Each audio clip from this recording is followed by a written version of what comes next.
Yes, let me know. Okay. And we are live, just like that.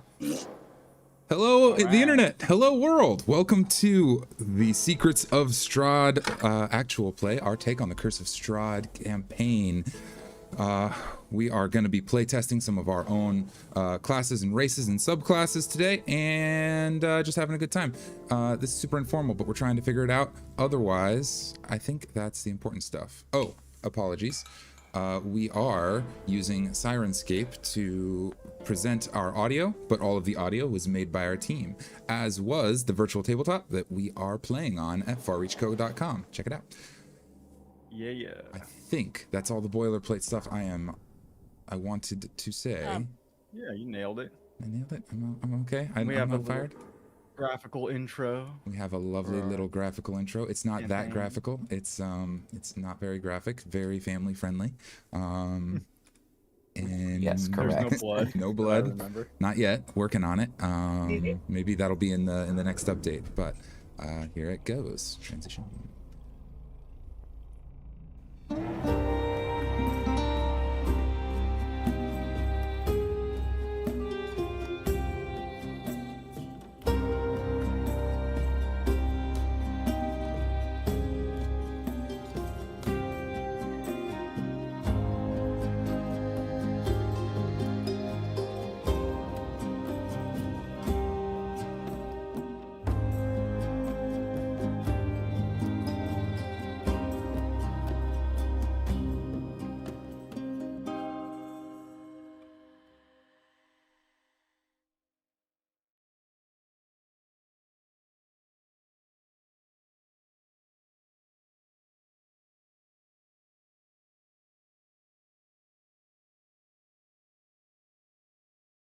And we're back. You want to see my dragon? No, I think. And speaking of seeing your dragons. No dragons in here. No, please. Absolutely not. We've already killed the dragon. Monsters. All right. I could introduce you to my dragon. There will be no No, dragons. oh God in heaven. And we're back. And there's That was fun. Okay, a recap. Let's start with that. Yeah. Fear. Fear, the ever-present specter in these cursed domains. It is the chilling mist obscuring the path ahead, the unseen hands shaping destiny like clay, and the haunting echo reverberating through the darkest corners of your souls. A bleak sunset casts a shadow of Castle Ravenloft across a small church thousands of feet below. The grounds fall into an eerie hush on this night of grief, madness, and fear. Previously, the beloved burgomaster of Barovia village, Indirovich Kolyana, was buried by our party. Unfortunately, his children, Irina and Ismark, would have little time to mourn because dark work was at hand. The son of Father Donovich, the leader of the church, cried out from the basement, hungry for blood. We fought desperately to try and restrain him, but the vampire spawn was ravenous and his insanity nearly killed everyone. In the end, Doru... yeah. In the end, Doru the vampire spawn was destroyed. But the dead are restless in Barovia. Terrified that the monster may rise again, Yalin Adapin tore the body asunder in a mad frenzy to prevent its revival. He was only halted when Irina silently took his hand to comfort him, but all was not well. When questioned, she removed her scarf to reveal multiple bite marks on her neck, which is where we left off. Doc, Adrian Halliday, Khan, and Yalin, you are now in the basement with Irina and her brother. The father is upstairs with Periwinkle, the simpleton who needs to be returned by first light, and the sun is setting. But before we start with your response to this, Khan, a little piece of mechanical that we need to take care of. Would you please roll me a number of d6s equal to your proficiency bonus and tell me the total? Sure, we can definitely do that. My proficiency bonus is dose. I thought it was higher than that. That is a 4. A 4 total? What do you do, Dane? Well, it's a little thing, but as you are in this church, in this space, and just taking in the death before you, you feel a sort of surge of adrenaline as you're as your muscles tensen briefly, and you feel slightly revitalized and regain 4 hit points.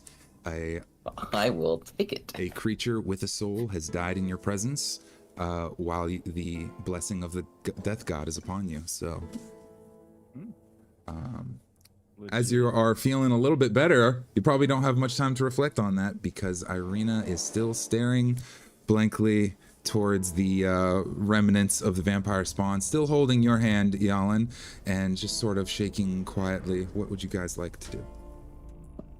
So, how long did you know you were bitten? I think while Yalan is saying that, Khan has already taken his blade and put it to her throat and like allowed him to speak and just kind of been like, I'm just gonna wait.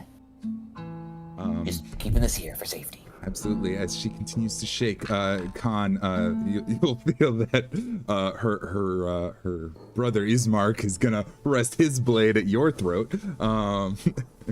So I'm just gonna leave this right here and wait as well. Did you know this and you just didn't tell us anything about this? That's pretty messed up, man. Irina. It seems things are getting a bit complicated right now. Let's all just take a moment and breathe after that last battle.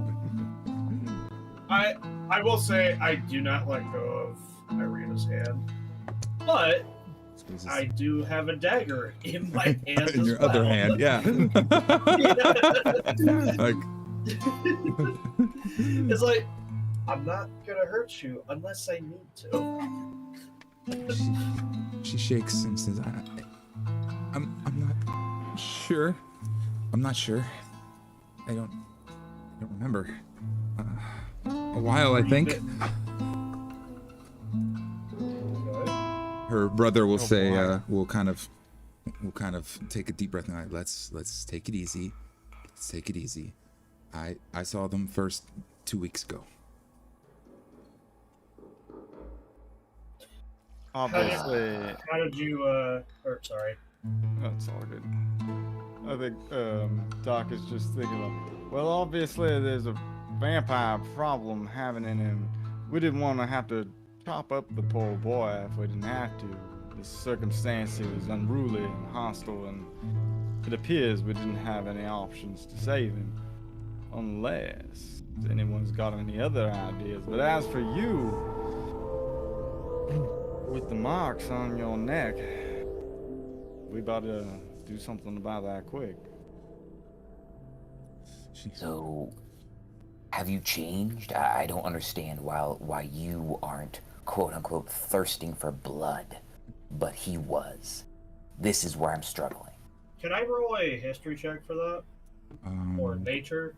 Yes, you may. You may roll a in fact, any of you may roll a history, religion, or medicine check to see what you can know or discern or may have heard about the situation. If you would like to, whatever you think. Vampires. Yeah, why not? I rolled a 14 on mine. 14? Was that, which one was that? History? History. Okay. What are the other ones you said? You could do a medicine or a religion or a maybe even a nature check, whatever you depending on what kind of information that you're hoping that your character may know. Doc's got a 19 for a medicine check on this one.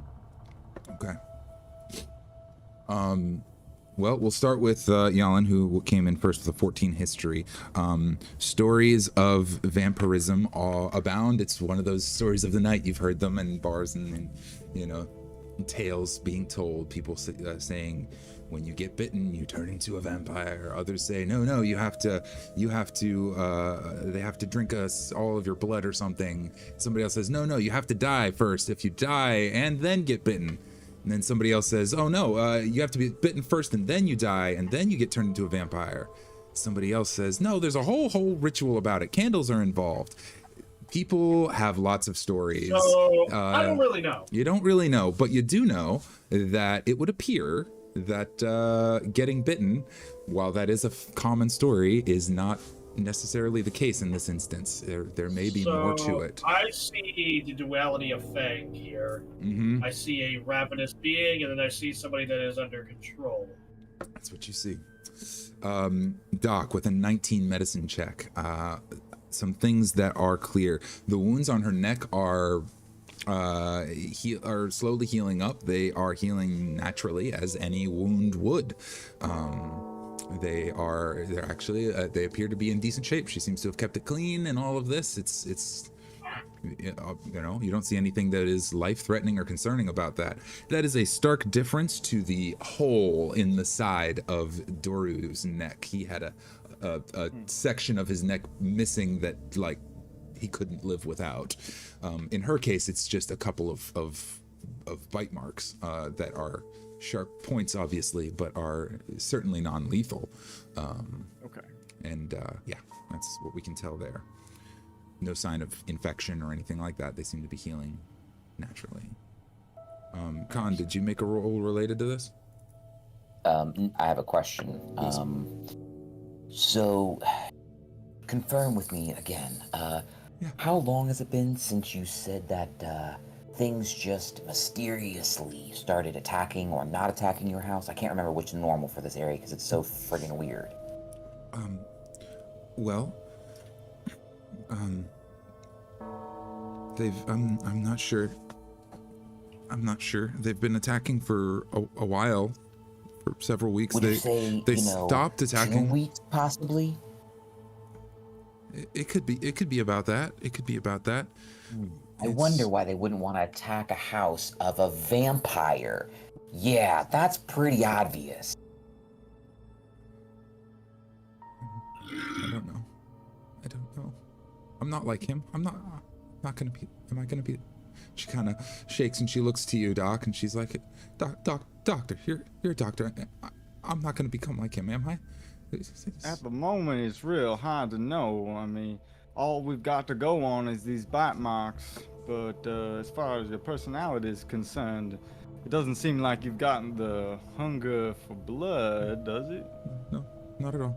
No. Well, we'll just keep it in check, and you let us know what's going on, and try to relax. That will be the best course of action. Squeeze her hand. It's like you're not just lying, are you? Do you actually have a craving? You can make an insight check. Good. Not that craving. Yeah, I was gonna say. I want an insight check here somewhere because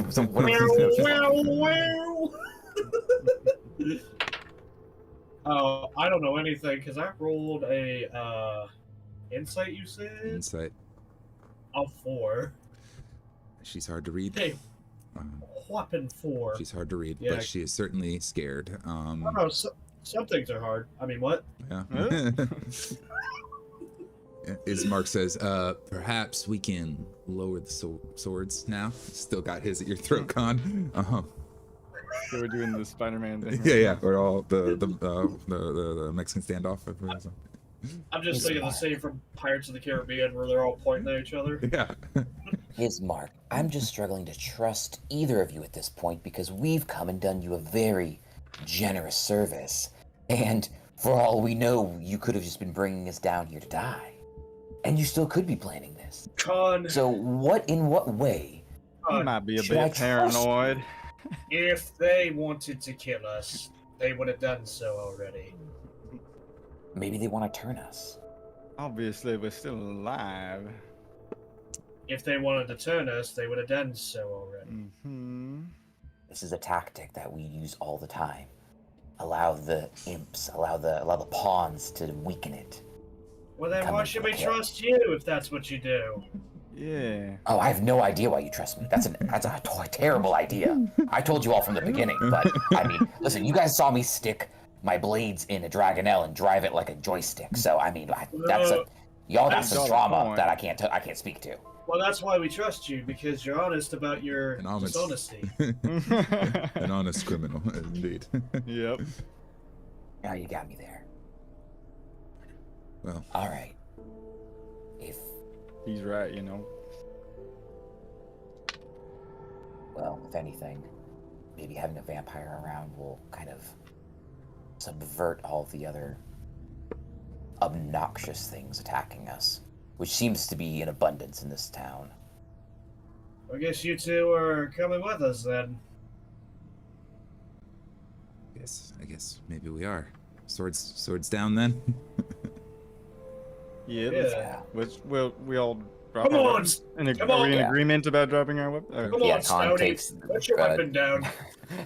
Khan, would you? He Yeah. backs the blade off and clicks it back together. Mark takes his away as well and puts it back. And, My dagger was lowered, but I put it back in the sheath. Nice. Khan, would you? I meant to ask a moment ago. Would you give me an insight check on Ismark? There was a lot of back and forth there. And 11.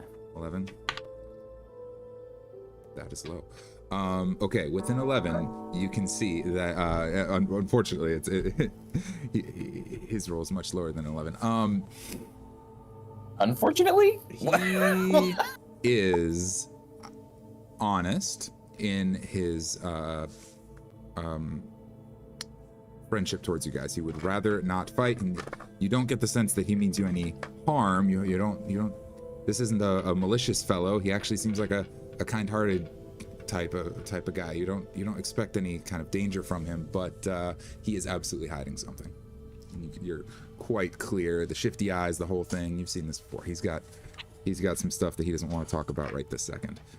But He's the prick that ate my sandwich. But he is happy to put the sword away. Is Mark's neck visible? It is Okay, never mind. Hey, Periwinkle. upstairs. Oh, he didn't come down? No, he stayed upstairs with never Father mind. Donovich. Sorry. Well, maybe we ought to go let the father know the news that his son, we couldn't help him. It kind of appears we made matters worse, but did any of you see a way to heal the poor boy? I mean, are we justified in this killing tonight? Oh, I think death is healing. It's healed me. It's hard to trust you on moral issues. It's hard to trust you on anything, so Yeah, you don't I get mind, pipe your medical opinion down. Ismark kind of also shakes his head. He's like, he's not hungry for blood anymore. That's an improvement, I guess. Well, I feel like you'll be hungrier for blood if he reassembles. Truly, like, Plus- I don't know about you plus a guys. lot of it. But that was a tough one. And if we didn't do what we did, I don't think any of us would be having this conversation right now. And we're the competent sort. God forbid he got out and was in this town. Yeah. So the narrative is more of a self-defense one when we tell the priest what happened. Oh, he was fucking hearing it, wasn't he? I'd imagine so. What, he got fucking wax in his ears? Oh, I'm so old I can't hear people being torn apart at the bottom of my church! Are you fucking serious? Yeah, he does have a point. I think the father might have an inkling. Hell, if I was fucking somebody down here, they'd hear me up there. Well, I don't need to know that much information about you, Alan. That's too much. Okay, well, this is all getting too much. I've learned enough about you all. I'm ready to go. Wow, does this conversation make you feel queasy of sorts? I might have a stomach pill you could take to calm it down, or we could drink some lemon water. That sounds nice. I think I like lemon water. I don't know. I've never had it. Ismark just sort To of lighten the mood a little bit, let's get out of this dungeon keep. Ismark just sort of shakes his head and is like Blood heading is- upstairs. He's just like, enough of these guys. Yeah. I'm so done. Oh my gosh. All right, so we head upstairs. Absolutely. As you guys head back through the walkway, up the stairs, through the trap door, into the main keep upstairs, which I will change over on the map momentarily. I don't think it'll be terribly relevant right now, but as you head upstairs, you see Father Donovich is up there. His arms kind of pinned down in a big bear hug from Periwinkle, and he's just kind of shaking and stuff, and Periwinkle's just holding him, and, like, got him like this. He started you're acting right, funny. Perry. He started acting funny, so I had to hold him. Wait, he did? Let me go, my brute! You brute, let me down there! Is my boy okay? Did you help him? Those goes. Well, about that, Help. one of us is gonna need to spill the news. Well, you see, we went down there to take a look at him, and No. well, he kind of attacked us very aggressively, and we're talking very hostile vampire, where it took all of us to restrain him, and we had to put an end to his life because he was very dangerous. We wanted to help him, but he needs to help himself. And he didn't. Oh, Father Donovich is just kind of shaking in his just this far off 1,000-yard stare in his eyes as he's like processing. We understand you were upset. That's probably a very minimal description of what you're feeling right now. But My boy. yes, it's very hard news to break to you. But there is good news.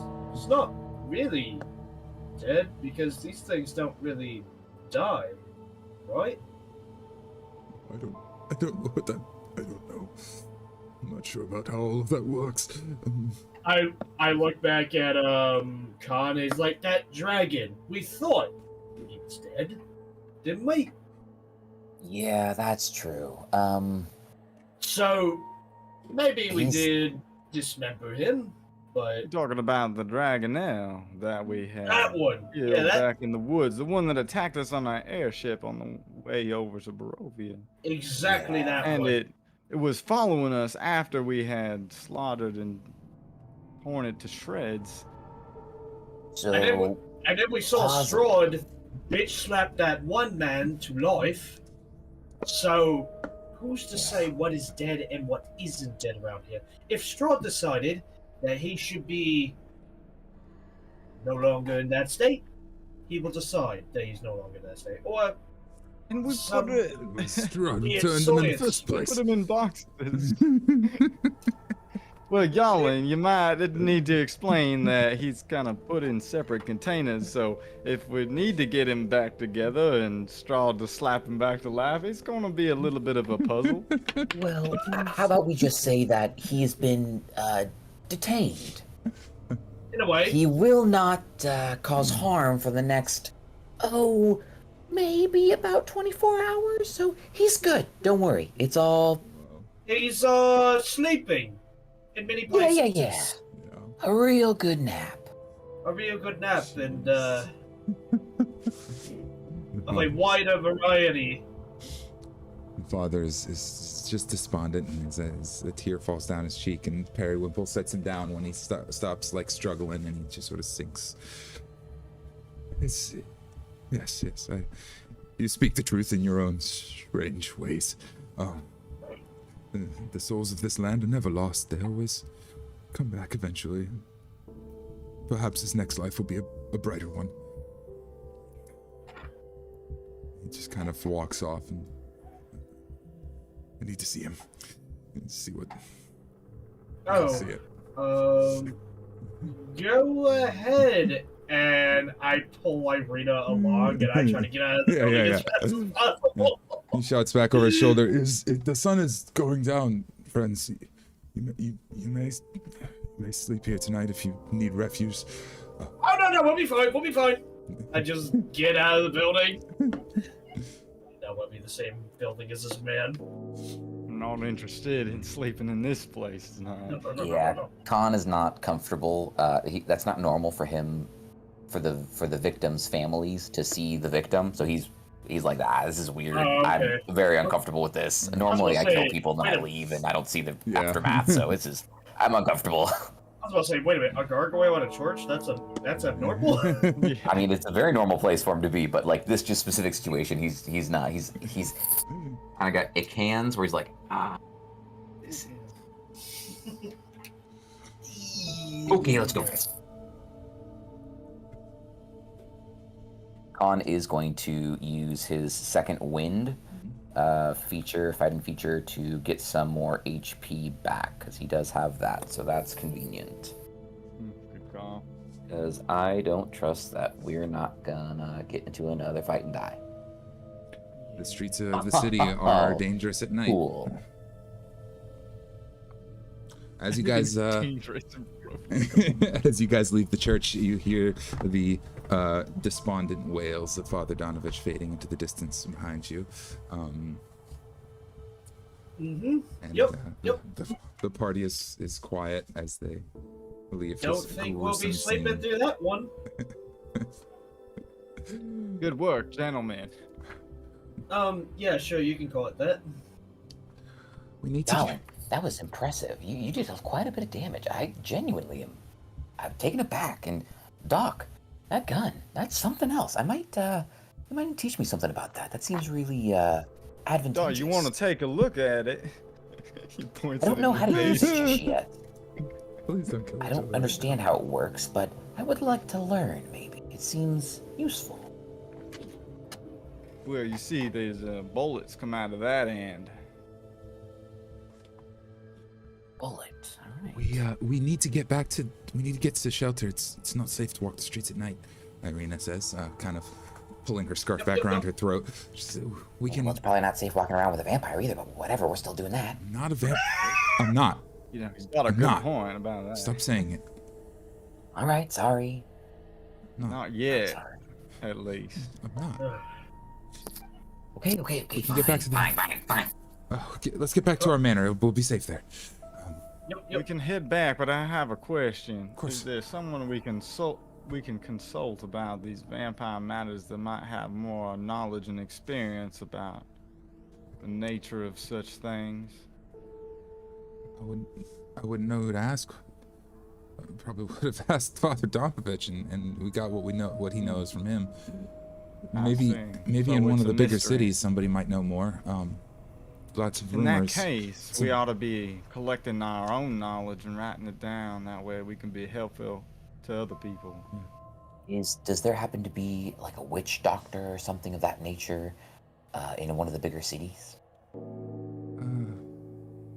Probably. I've never left Barovia Village myself, so I don't know. But You want to leave Barovia Village? I think so. Okay. As Mark Might says, be time I think you two it's. to get out of here. As Mark says, yeah, maybe. I think it's best she leaves if the Devil Strahd has taken a interest like this in things. I think it's best to get her far away. Maybe to Valaki or even Krezik. The city's across the way. She'll be Is it safer safe there. to stay the night? If we get to the manor, yeah, it should be safe. All right. Let's do that then. All right. Whoever is leading the procession needs to roll a d20 for me. Ooh, Who would like it? who's leading the procession? I was Y'all? already Yeah. I was already trying to get out of the building, so That makes I'm sense. talking. That makes So sense. yelling. I rolled a 15. 15. You guys scurry through the town. The streets are cleared. Lanterns are being lit in some of the houses. There is movement and noises and shuffling, but you make it back. Just to, ignore it. You rush and you hurry, and you see something lurking in an alley, and dart the other way real quick, and you make it back to the manor unaccosted. They pry the door open and lead you inside, and you're safe for the evening. This is a safe place to stay the night. Irina will lead you guys up to the higher floor. There are bedrooms here with windows where you can oversee most of the town. You can even see the church from here. Especially because it seems to have something interesting going on. A faint green blue light seems to be coming from the direction of the church, but Probably something weird with the dead. So, is Periwinkle's also staying the night at the Burgermeister Manor? can I can go home in the morning. I don't want to walk through the street though. Irina, whatever your name is. Hi. Looking at the brother. Oh, Ismark? Yeah, what's up? Yeah, is marked. So you go to stay the night as well? Yeah, he's fine. We got more rooms here than we need. It truly is a manor. It's probably the largest building in town. It's where the burgomaster lived, and Okay. they are. Then Perry, pick a room and Okay. take a rest. He finds a nice soft spot and just kind of clumps down and curls up. So Tomorrow morning, I might be making waffles. I do want to talk to Irina a little more. okay. She'll show you guys to the rooms, and you can with windows that overlook the town. You can see the faint green light from the church growing slightly brighter. But you have some time to chat. She'll show you guys each to your own rooms individually, unless you want to bunk together. And yeah, she'll drop you off last, Jalen, I suppose. Because you want to bunk together. Yeah, I mean, if anybody doesn't feel, if anybody doesn't feel sleeping alone. I'm not sure if I trust Tom with that.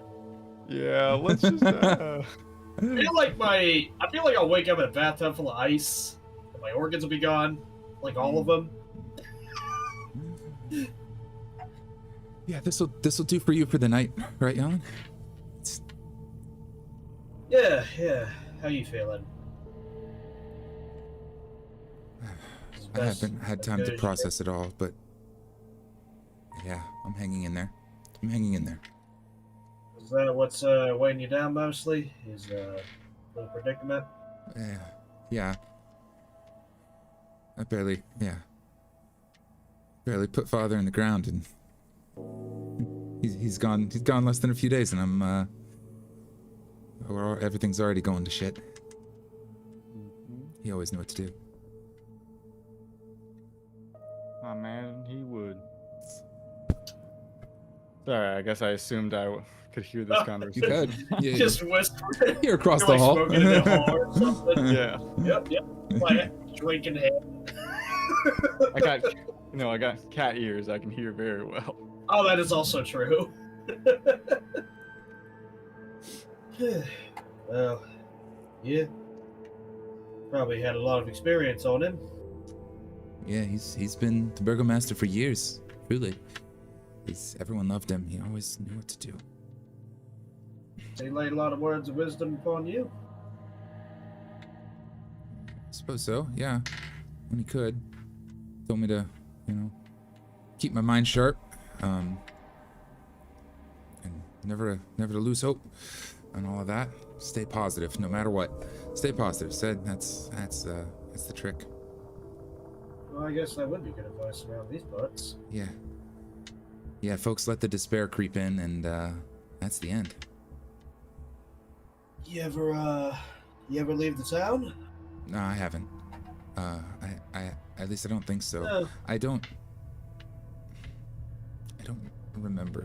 I've been having trouble. I can't remember so much. There's so many holes and blurs and things missing, and I don't understand it. But I don't have. I'll roll an insight. Yeah, sure. Go ahead.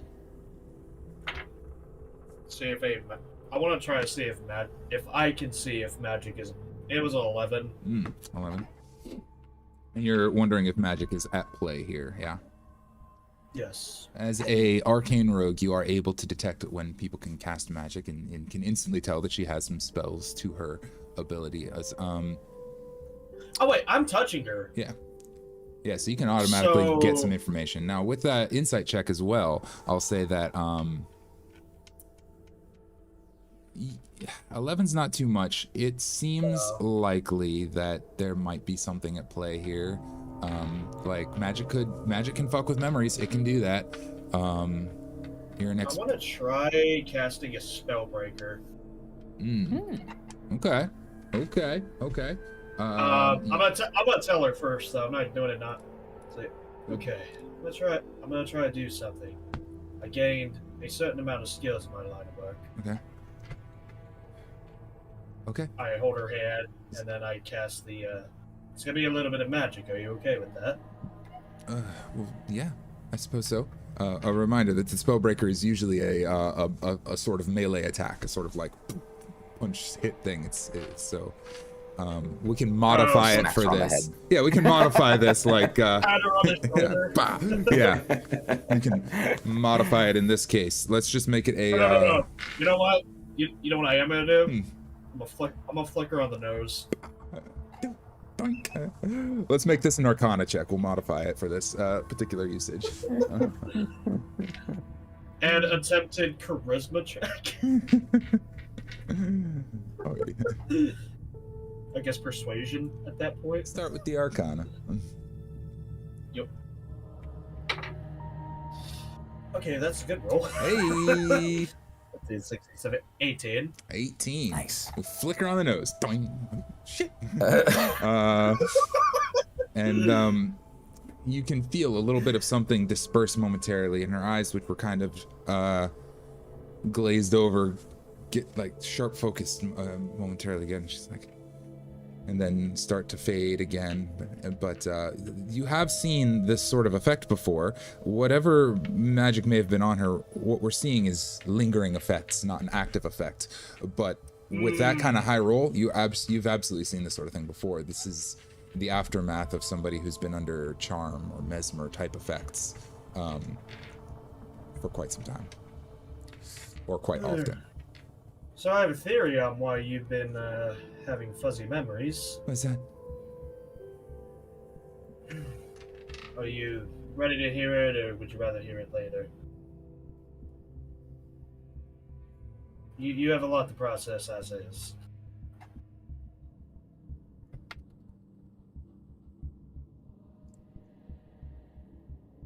Let me sleep tonight. Tell me on the morrow. On the road. All right. Okay. I have enough to think on, but thank you. Thank you. She takes her hands and squeezes them once and nods and retreats back out of the room. Right. Meanwhile, Doc and or Con. Doc. Yeah. Doc, you have a visitor this evening. As you guys are settling in. Irina shows you to your rooms and stuff, and you see she ducks off to talk with Yalan for a bit, and Ismark, who's called the Lesser, stops by your room, hands in his pockets, and kind of just. Sorry to pause it. Yep. Viewers are saying the video is lagging. Yep, viewers are saying the video is lagging. All right. Thank you, viewers, for the insight. I don't know how to repair it. I thought we had it fixed up there.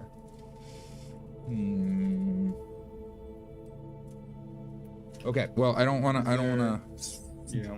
Is there anything you can immediately think of to do? If not, we should just keep. The quickest thing I can think of to do is this. I will transition to the covered screen, which is not amazing, but at least without the videos going, it should keep everything stable for a little while and not be quite so distracting. So you don't get to see our gorgeous faces. When we go to break here in a little bit, we will. I'll see if I can repair it. For now. Doc, Ismark stops outside your door and leans on the wall and sort of nods to you and greets you. Evening. Evening. Got a moment? We need to talk. Sure. He kind of comes in and closes the door and he's like, look, I don't know what's going on with your friends. They're weird. They're strange sort, that's for sure. But but you're a man of medicine. I could say the same about you and your town. Yeah, that's for sure. You're a man of medicine, and we need your help. So I don't see a reason not to be straight with you. I appreciate that sentiment. Y'all came here with a letter. And, We did. And it just showed me. I didn't say nothing before. It was I need your help, but that letter was not written in my father's hands. Well, that's very suspicious. Apologies for the deception. I needed your aid, but I don't know. Was it written in your hand? It was what not. You're telling me? No, it was not. I don't know who wrote it. I just didn't want to lose what help we could get. But somebody had a vested interest in getting you guys here, it would seem. Would you have maybe a clue as to who that might be? Yeah. He kind of produces from his pocket a royal edict. Blah blah blah. It's pretty standard stuff. It's, you know, those who break the law will be blah blah, these things. It's this just, you know, whatever. Doesn't seem like it's very important, except the signature at the bottom. It says Count Strahd von Zerovich, and a familiar hand indeed. So I'm picking up what you're putting down here is that the handwriting on this edict from Sir Strahd is possibly the same handwriting. Eerily similar, is all I'm saying. Us Yeah. Come here. It's eerily similar. Well, then it seems that our count is very interested in our presence in his town. Yeah. Will you all take my sister to safety tomorrow? We can do our best. You intending to flee as well? No, I have to stay. With my father gone, somebody has to look after the city. The Count hasn't showed an interest in me yet. He seems to be fixated on her for some reason. But Well, then we gotta avoid Sir Strahd knowing that we'll leave in town with your sister. that would be best. I see the mission. All right, we will help you with that. Well, at least I speak for myself. My companion need to be consulted in the morning. Of course. This information will need to be brought to light. Of course. So they understand the circumstance. Of course. You guys can do what you will with it. And I'm not terribly concerned whether the letter was from who we originally thought, the Burgermeister, your father, but it seems that we've run into you, and you're the one who really truly does need our help. I do. In a roundabout way, the letter was accurate. Sure enough. Yeah, true. Thank you, Doc. And kind of shakes her hand. If there isn't anything else, I need to get some rest. I'll do it. I'll shake your hand and head off for the evening. All right. With that, I suppose we are the new burgomaster. I suppose we can call him now. Will pleads with you all to take his sister to safety. You've been recommended the city of Vallaki, where she might be safe. If there's anything else we want to do this evening, now is the time. Else it will be a long rest. I'll take them. I guess Doc is going to look out the window and just have a look at the greenish blue light that seemed to be coming from the church. Sure.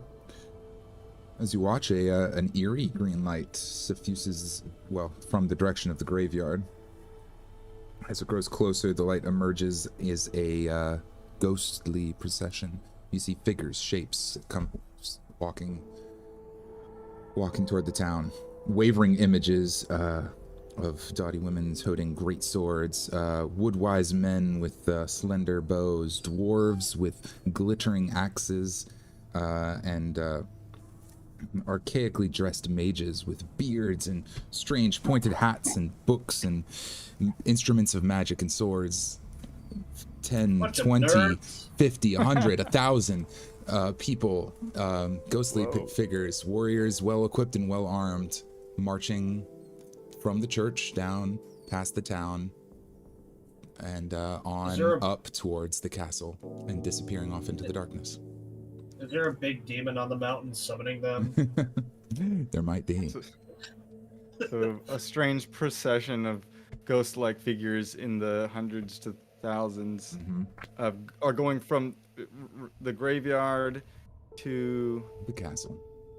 Strahd's castle. Strahd's castle, that's right. They say nothing, they speak to no one, they do nothing, they just trudge, resigned to their eternal fate through the city up towards the castle.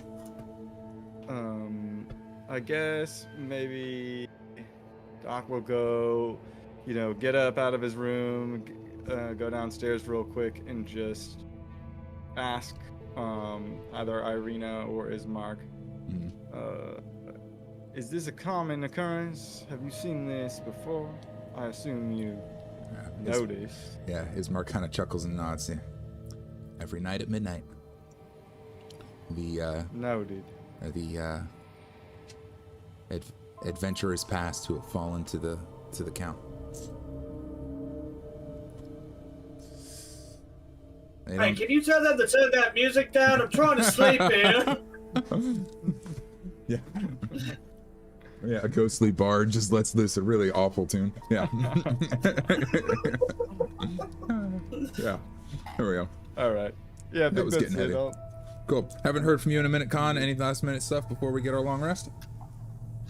Does Khan get the feeling that he would be able to, because you said that he had a bit of an unease and believed that Ismark was not telling the entire truth and was hiding something. Does he believe that he'd be able to find something to kind of give that information around? Good. You could try. Yeah, Khan's gonna go sneak around. All right. He's gonna go try to find Ismark's room and just sneak around a little bit, and just figure out what happened. What's he hiding? Espionage. All right. Give us a either. I kind of want both a stealth and an investigation. Okay. All right. Stealth is a 14. 14. That's good. Investigation is. How about the investigation will be at advantage because you passed the stealth check. Haha, perfect, because that was a 4. It was not good. Oh, that's significantly better. Investigation. Dag nabbit, I have a -1 in that. Friggity frack, brother. 16.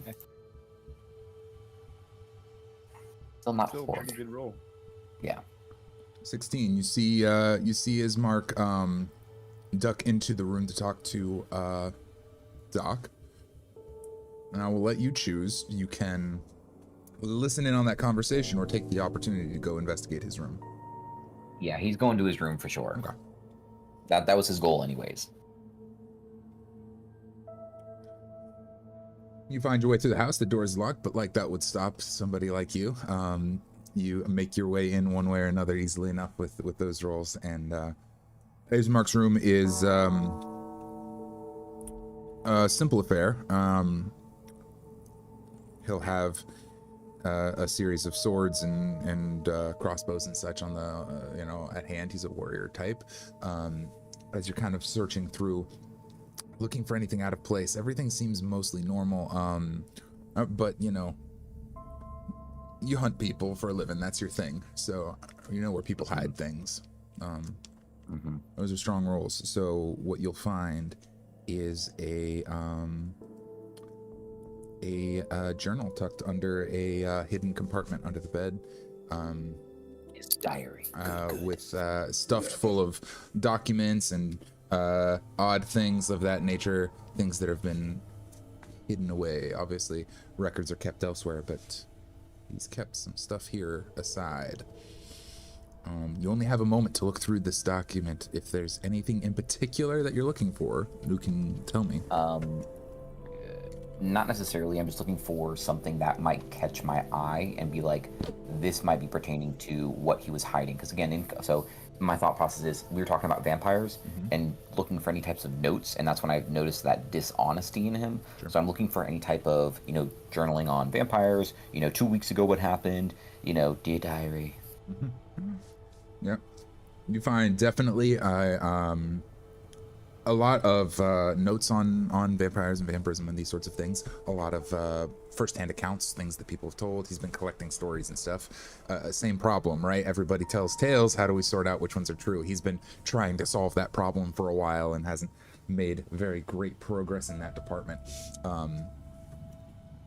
You can definitely see that these have been collecting over the past 2 weeks or so, but he's also been searching into a little bit of the why this started, why this part picked up, why now. And a curious thing is in this journal and tucked away and folded. A thing that is out of place, and that is a sheet ripped out of a registrar where they keep track of the populace. It's just got names. Parent, father, mother, 6 kids, name, father, mother, 6 kids, name.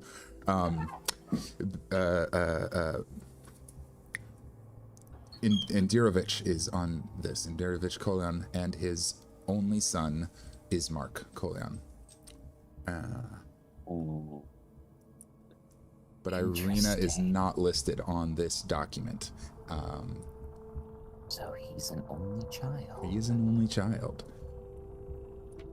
Looks like maybe Irina's more than a sister. Maybe a lover. Once he kind of figures that out, he's going to that'll pique his interest plenty enough, and he will put everything back as well as he can, hide it back, and he will leave. But before he leaves, he's just gonna fart in the room and then leave. Excellent. We needed something light there. All right. Yeah, he's for sure. He was like, Yeah. Whew. Sorry guys, I know this is a heavy one. Deal. And with a thunderous roar, you to catch you up there, Ty. You're good. He found out that well, you guys can share what you found out, but he farted in his Mark's room and left. Wait, he farted? Con. Oh, Con did. Excellent. That's what we do here. That's grand. And with that, on that lovely note. Oh, hold up. He farted? That This is happens. a serious matter. We need to take care of business right now. Well, I gotta roll to challenge it. Oh, nope, you're not in the room. Oh, never mind then. But even from several rooms away, a faint whiff lurks down the hall. And speaking Stale of stoniness. Oh, Lord. Oh, Have you guys ever smelled rocks? and on that That's note, exactly what it smells like. we are going to break. Hold up. Love you guys. I am switching us over. Be back in about 10 to 15 minutes. Alright. Switching to Yeah. waiting room, transition.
Now I'm back. All right, and we are back. All right, we've made some minor adjustments to our video settings. I'm hoping for a marginally smoother stream. Fingers crossed. Hopefully. If that doesn't work, we'll whatever. We'll fix it for next At week. least it sounds good. Yeah. Yeah. Technical difficulties Sounds are more solved offline, not during game. So, where we left off, we left the father of the church mourning his son. We got back to the house and we had some time to get to know Irina and Ismark a little bit. Yalin found out that she had been under some sort of charm or mesmer type effect for she's been affected by these quite a bit, which is messing with her memory. I also found out that she has a unusual amount of magic inside of her. Though she's not an incredibly powerful mage, she is magical in nature innately. As your Doc found out that he had a talk with Ismark and found out that the Burgomaster did not request our aid. It would seem Strahd himself did. And during this conversation, Khan snuck into his room and found out that Irina is not, in fact, the daughter of the Burgomaster. Then a piece of information that was hidden away in Ismark's room on a little ledger he'd removed from the official documents, that perhaps the only evidence that she is not, in fact, his blood sister. What could it mean? What could it mean? Well, we'll have plenty of time to find out on the road, because we intend this morning to head off. Ismark has asked us to transport Irina at least to Vallaki, or safety in general. Somewhere safer, anywhere safer than this place. Get out of here. Is he going to provide us with transportation? You haven't asked, but you could ask. Yeah. It could be. So, we're doing this thing on horseback, walking, carriage. He kind of looks around nervously. He's like, "We got 2 horses, but we use them for the, for the fields and stuff. They're kind of workhorses. Do you need them? I mean, it's only about a 2-day journey on foot." Oh, okay. Well, we just want to make sure she was safe, but I guess that would attract more eyes, didn't it? Wouldn't it? It might. It's up to you guys if you want. It's only 2, and there's 4 of you. I can't count. We should think about You could do 2 to a horse. what time of day is to leave. If we're going to try I to don't avoid really... Strahd, do we know what Strahd's busy doing during the day? I don't want to share a horse with someone. That seems uncomfortable. Yeah, well, they say he doesn't come out during the day. We've never seen him during the day. Rumor has it, Well, the then whole this is a good vampire time thing. to go. I mean, it's sunup. Make some travel while the traveling's good. Fine enough to go by foot, I guess. We get a move on quick. Yeah. Ismark hugs his sister, tucks a pistol into her belt and a fresh dagger, and checks to make sure her armor's all safe, and nods once and says, "Good luck." Thanks. Says, "All right. Scram, if you guys need anything, you have a friend here in Barovia Village. For what we can offer you, you've been a friend to us." Oh, one other thing. Apologies. Yeah, I guess if I'm gonna start, I may as well start right. And he produces a coin pouch for each of you. Says, it may not have been my father that hired you, but you came here expecting a reward, and this is how reputations get made. Doing the right thing. That's what Dad would have done. Indeed. There you go. And hands you each a coin purse with 20 gold in it.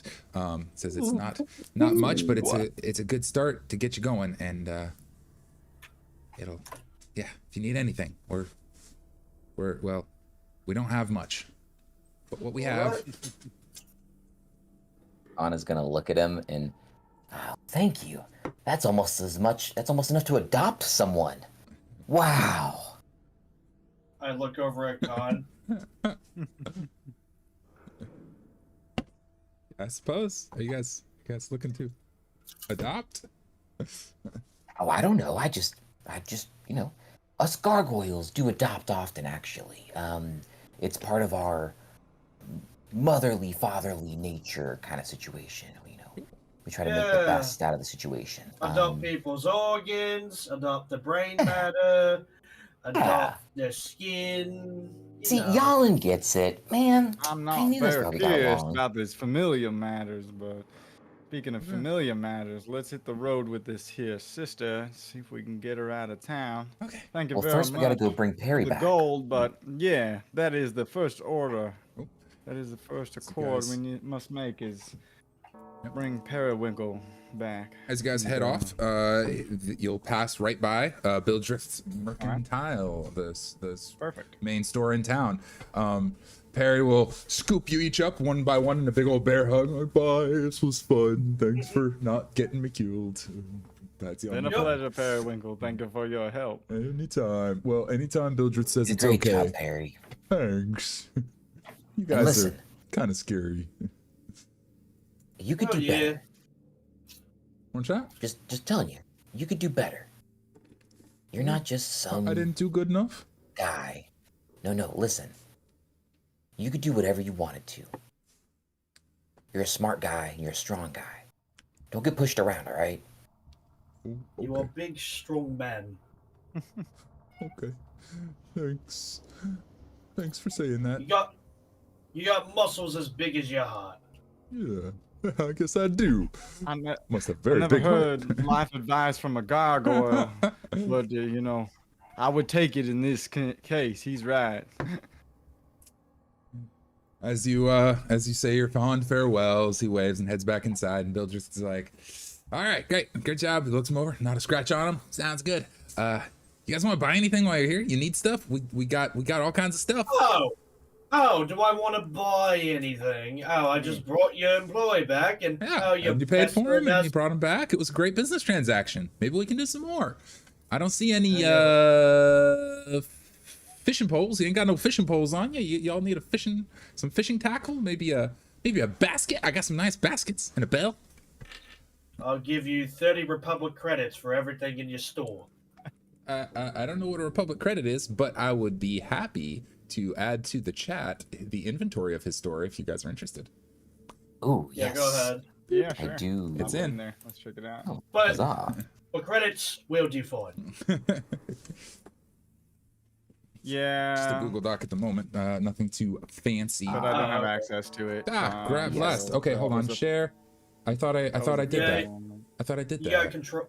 You go to share, Anyone with the and link then is a viewer. You got it. Done. that's how you do it. Boom. Anyone with the link is a viewer. There we go. So I'm gonna post a link to the viewers. Yeah, I was just about to put that in the. Yeah. Go ahead. Put it in the chat. I was just about to do that. Oh no, I was kidding. No, do it for sure. no. No, I'll do it. I'll Why do it. not? Oh, and you know Yeah, what? you Why got not? it. Mercantile. If they wanted us, Good. if they saw something that they wanted us to buy, They could. just let us know. Maybe Yeah. maybe we'll do a little bit of like interaction. Well, If they think will something's we buy useful it? or funny. Is whetstone spelled with an H? Sorry, I don't know. Whet. I'm just being annoying. I don't know. Whetstone. I don't know. I'm gonna buy. Whetstone. I'm gonna buy a sprig of mistletoe. Sprig of mistletoe. You got it. How that on much there? is it? Oh, there's 2 pages. There's 2 Well, I'm gonna pages. have to give you 30 Republic credits for that one. Well, gold. We take gold around here, or silver if you got silver pieces, or even copper if you got copper pieces. Credits will do fine. No, they won't. Can I roll it? Can I roll a Oh my persuasion God, check you screw or deception check? I guess. Barovia just turned into Tatooine. Oh my god! How do you have credits of any sort? I'm bullshitting, bro. All right, there you go. I was wondering, like, did It's like I the miss something Yalen's in your making- backstory? No. Someone's improvising here. No. That's why I said probably This is a nope. deception. This is a nope. Wait, You what? can make a deception, but Wait. this is gonna be. I mean, Hygar would be the Republic, right? yes, it would be. They Oh, deal well, in I got- coins, gold coins, roughly the same I size got and shape. 30 Hygarian credits. Let's see them. I want to have you roll. If it's gold, if we're just gonna count it as gold from your inventory. Oh, all gold is immutable in our game. We're not gonna fiddle with currency discrepancies. What is my deception? Oh, yeah, I only rolled a 4 on my deception. Yeah, nope. He kind of laughs and is like, Gold or silver or copper. If it's made of one of those materials, we can trade in it. I give him 10 gold coins. Thank you. Pleasure doing business with you. It's not a pleasure for me. Well, just take that there mistletoe, hang it above your campsite one evening, and it'll be worth every gold. So I understand you got a mirror for sale. It's at 50 gold pieces. Is that right? Yeah. I assume that's right. I'm trusting that you aren't lying to me, Julian. Well, it says 50. That is what it says. Yep. What it says is what it is.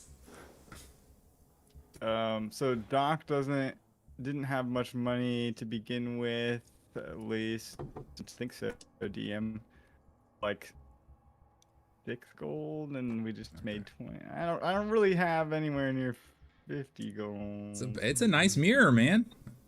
Yeah. Okay. I see what's going on. It's a real fine mirror. Oh, sure. Got a steel handle and everything. It's great. Oh, these all have links, don't they? Oh, you guys can discover the truth of this very easily. Let's not meta like that. It's not important. It's just a mechanical property of playing the game. Bismarck, you're one that likes to make a deal. I do.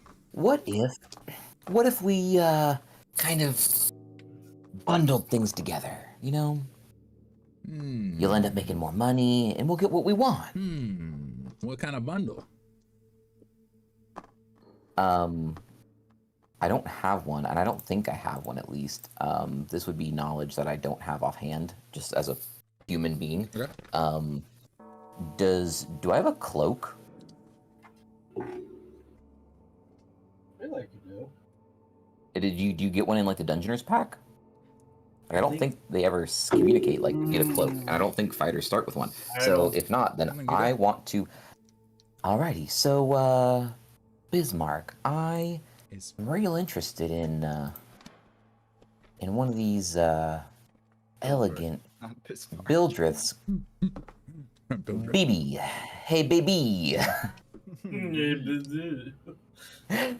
I would like one of these robes, one of these traveling robe situations. I'd also think I'd love some of these spikes. They look so nice and pointy. Oh no, I lied. These ball bearing. That's what I want. That seems much more fun and ball chaotic. Bearings and a cloak. Ball bearings, a cloak, a mirror, and your mistletoe, eh? Yeah. So let's make a deal. Yeah. Make a persuasion check. Y'all already tried one check, so in this group skill challenge, we are at one fail, but maybe we can still win it. Does it mean Doc has to do one as well, or do I just roll and I succeed for all of us? What'd you roll? I rolled, I don't know, because I don't know what my modifier is. What'd you say? Persuasion. Persuasion. You got a neato 17 here. Nice. GM. Nice. He's warm to the idea. He's still a little shifty because of the the credits will do fine business, but he's warm to the idea. A deal might be made. Doc, would you you're interested in that mirror still, or wanting to let it go? Well, Doc doesn't have the money enough for the mirror. I don't know if he's gonna try to haggle or something. I think Doc's gonna say, I really like this mirror, but could use a smaller one, something that I could fit in my pocket. Do you have anything smaller? I come up with an idea. Oh, no. I grab the relic that I grabbed from the temple. And I present it as like, if you give him a smaller mirror, I'll give you this enchanted artifact. You're gonna give up your shield already. All right. Dang. Takes a look at it, taps on it. Why don't you give us a persuasion there, Yalan? Nice barter. That's a good barter. Nat 20. Oh boy. Yeah, let's go. All right. That's fancy. All right, well, Well, I can't. Of course, it's a beloved item. I can't just give it away, you know. Yeah. Well, for this thing, I can get you a nice little mirror for we'll knock 30 gold off of the price. We'll call it 20 for the mirror, and For an enchanted artifact. Come on.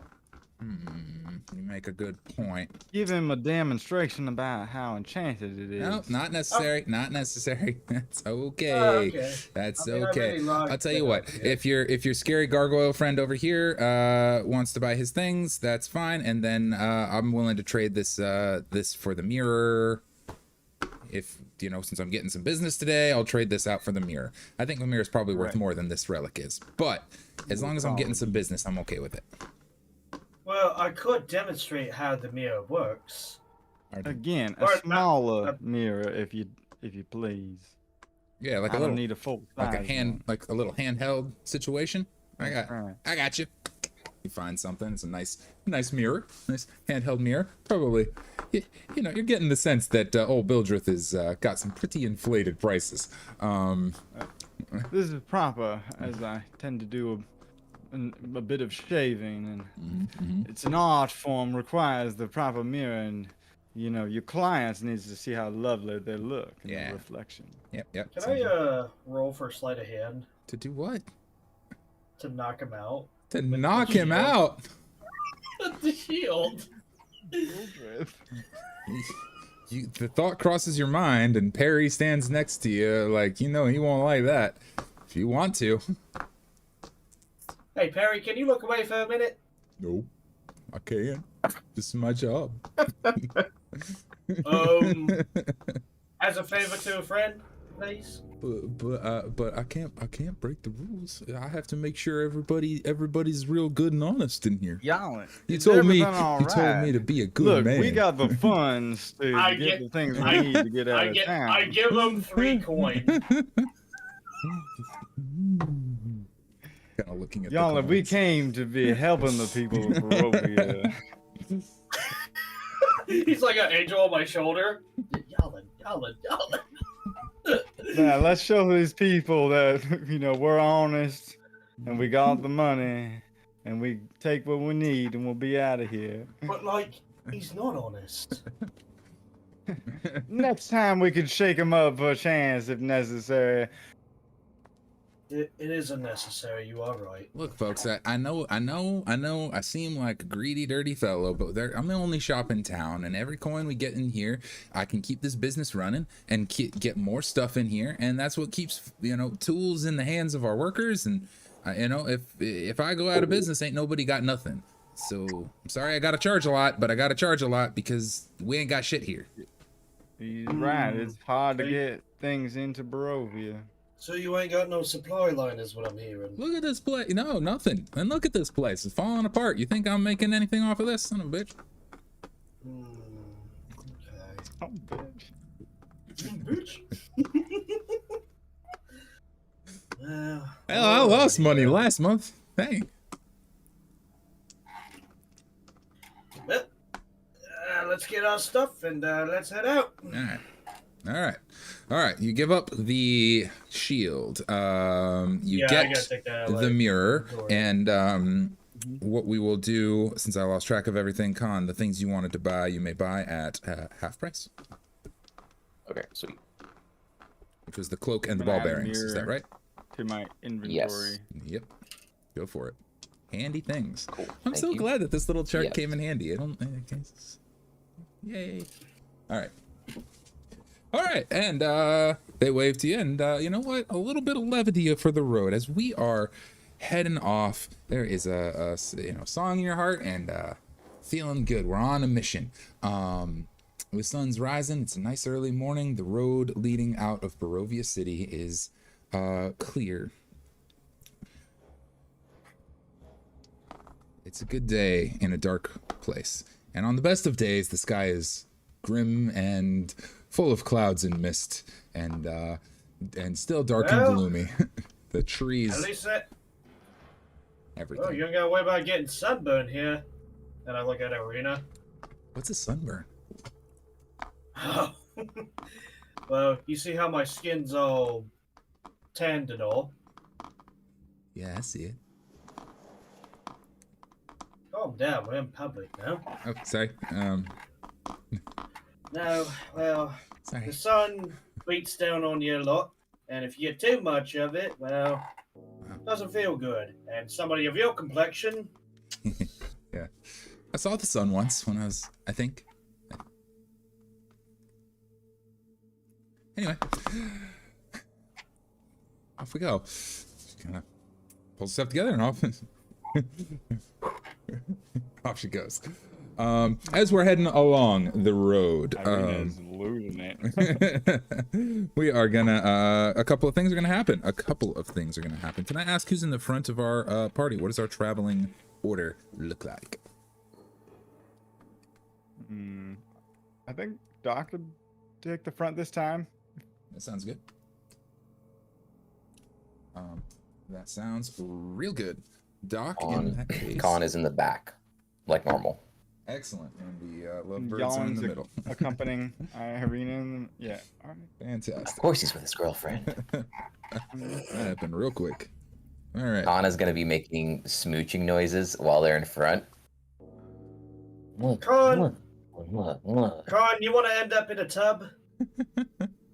Oh, is there a bath? I haven't had a bath in ages. Well, you can say that. Something will be clean, that's for sure. There we are. All right, that's better. Might be clean of your liver, of your lungs, of your heart. All right, with Sirenscape up and running normally again. Maybe your intestines. Make a sausage out of them. She's like, what the fuck is going on with these people? She's so confused. Okay, as you guys go along, there is one thing that's going to happen. God, my brain is pudding. I hate when my brain turns to pudding.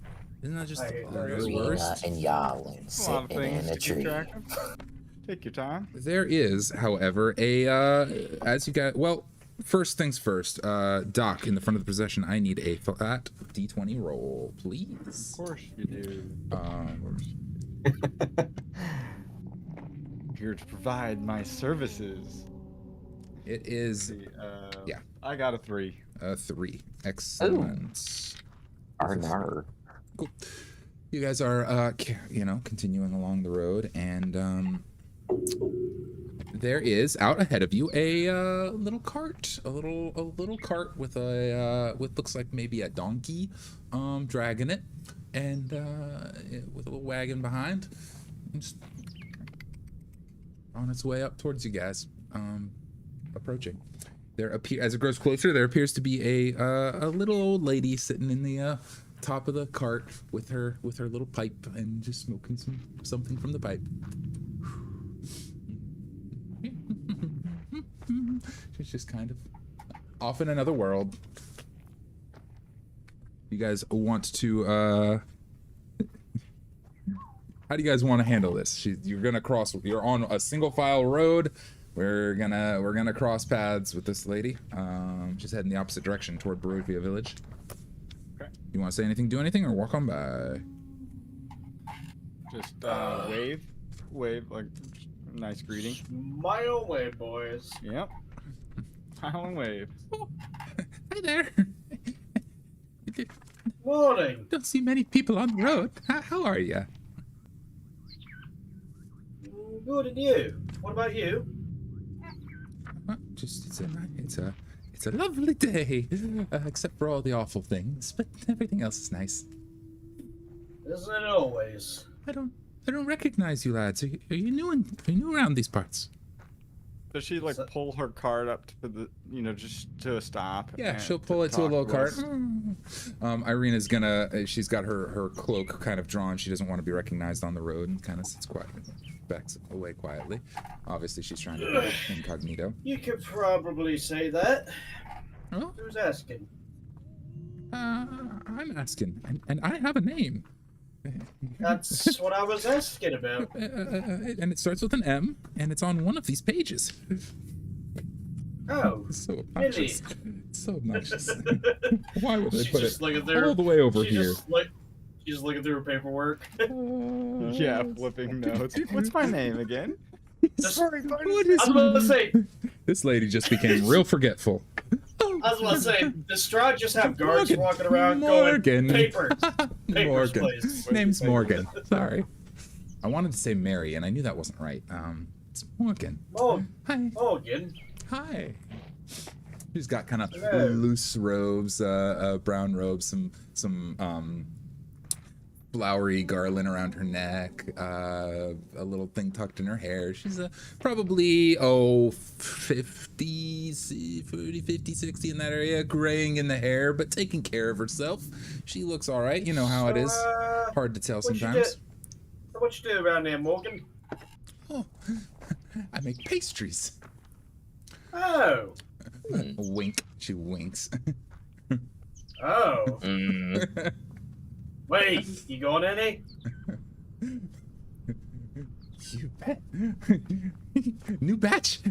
We had a real good crop this year. Oh.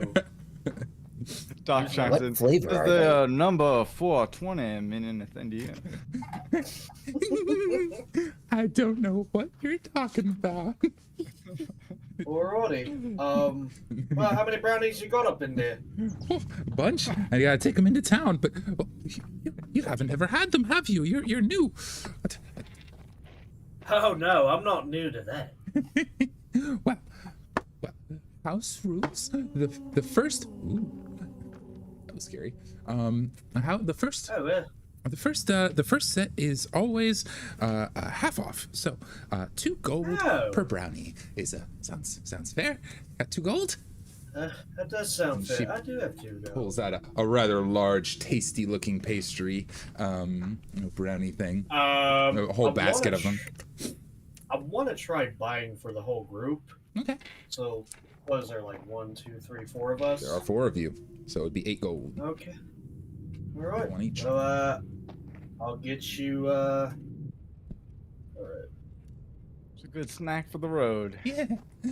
Just careful. Not everybody should eat them all at once. Somebody should keep their wits about them while you're traveling. Might get lost. Oh. All right. I can't have any when I travel because I'll end up in the middle of nowhere. Well, I always keep my wits nice in order, so I'll be keeping an eye regardless. Out of curiosity, is the same ingredient that's in that pipe in the pies?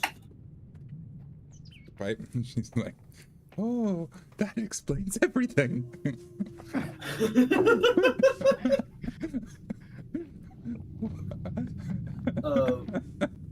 Maybe there was a mishap in the kitchen and you must have spilled the herb into the brownie. Whoops. I pass the brownies out to everyone in the group, and I just eat mine immediately. Fantastic. Arena, honestly, I'd recommend one of these, especially in your time right now. Okay. Well, she said not everybody at once, so maybe I'll wait and then I take mine in a little while. Is that? No. You need it more than anyone. I mean, unless you're not comfortable, then don't. Khan doesn't know what this is. He doesn't know what a brownie is. And He's she's definitely innocent. not keen on eating it, and he's looking at the lady and he's like, she's real nervous about it too. She's like, I hear people get super addicted to this kind of thing. I don't think it's. I don't know. I'm not addicted. I mean, what?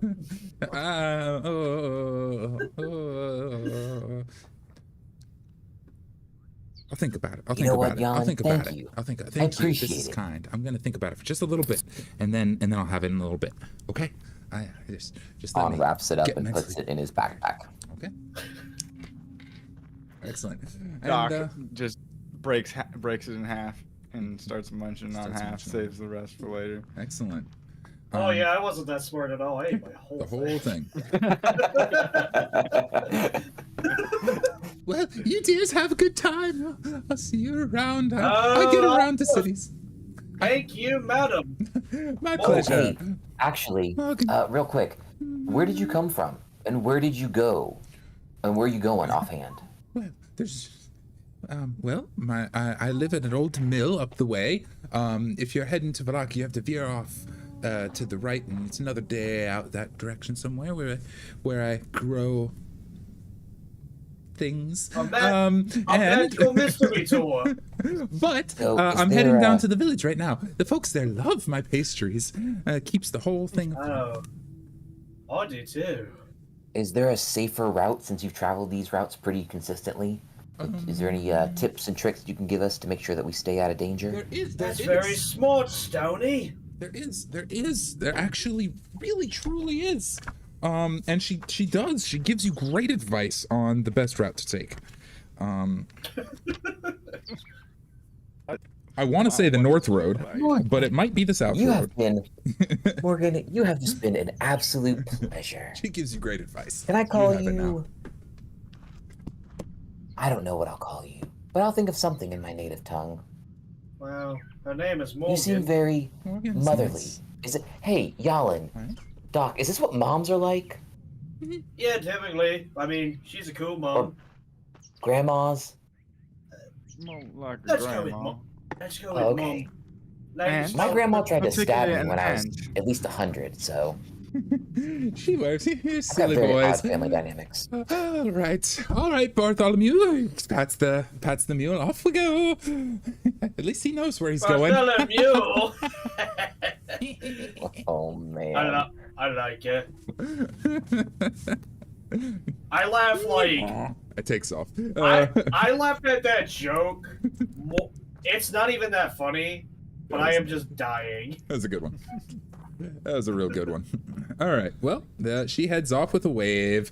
Doc, you had a little piece of your dream pastry, and you are just feeling good. As you guys wander off, Khan, you notice a couple of things. Firstly, can I have just a Constitution check from both of you guys, Khan and Yalin? On. Sorry, Doc, Really? not Khan. Khan's good. Yeah, Khan didn't have the brownie. Nope. I was gonna say, I was like, I did, however. I rolled a 9. Okay.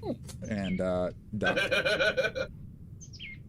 Oh, I rolled 2 plus 1. That's a 3. Lord. Crack your no. bags. You're going on a trip. You're freaking out, Will. No. It's only a wheat Oh, brownie. shit, It's like we're a, not You gonna guys, get you it. guys realize that you made Khan the adult in this situation, like the parent. What? No. well, no, Irina didn't Good. eat any, did she? She did not. No, she didn't. Okay, good. Okay, good. So you got 2 adults at least out of the 2. One adult and like people. a thing. Well, I have a measurement that I have to make here. Doc rolled much lower, but his DC was much lower. So, Yalin, you failed your save by more than Doc did. So, we'll start with you. Okay.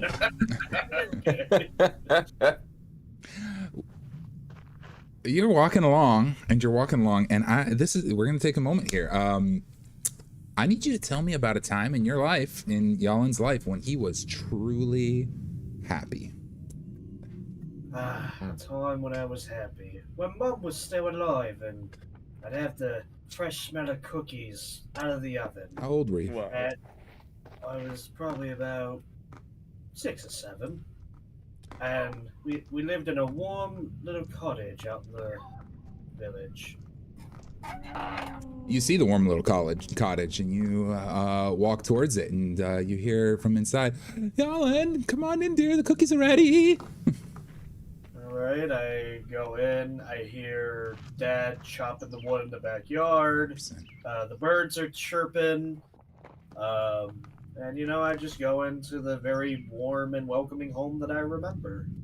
It is exactly as you remember, probably better than you remember. It is a warm and cozy little house, and your mother welcomes you in with a big hug and pulls from the cooking area. I'm just imagining as this is happening, I hug a random person. You don't know. You don't know. Yeah. I was about to say, could be Con. Could DM could be... tell us what's going on the outside. Yeah. Oh yeah. Con will be last. Yep, I hugged my mother, as far as I know. As you are hugging your mother and smelling the warm cookies and everything is wonderful. Doc, given the nature of the failure, same question. Time in your life you were really happy. I'm really happy. Well, when Doc was just a young cat, growing up, playing in the woods with his friends, they'd chase each other with sticks and I'm gonna get you. have stick battles. Yeah. Yeah. Yeah, you're running through the trees and stuff. Probably back in your homeland. You're probably from Thelmar. Anyway, they're diving around. Some of your buddies are darting in and out. They got sticks. You got sticks. They're coming at you. Make a melee weapon attack. All right. That is. Add your strength or dexterity, either way. Plus my, I don't know, strength is 0. Let's just call it a 16. 16. Yeah, you swing your little stick and whack. You get your buddy right on the butt, and he's like, ah, shit. He runs there.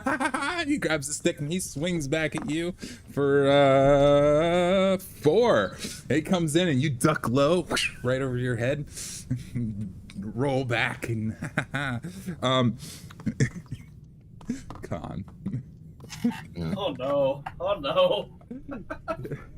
You have been hit in the butt by a rifle and are currently being hugged by Yalin.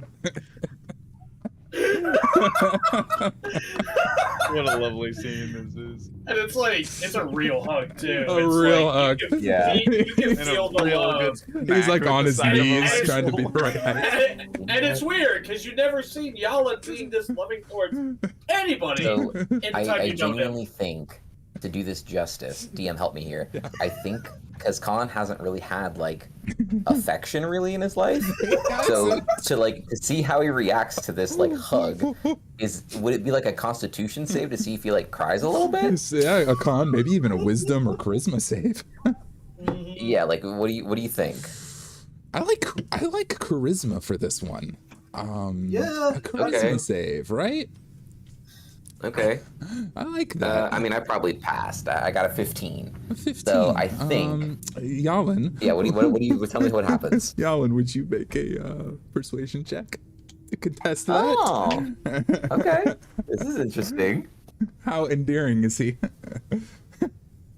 Persuasion, you said? That seems right. Or performance, whichever you prefer.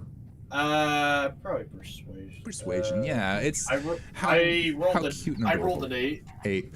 Yeah. 8. You've never seen affection, and it is not fun. This is a weird feeling.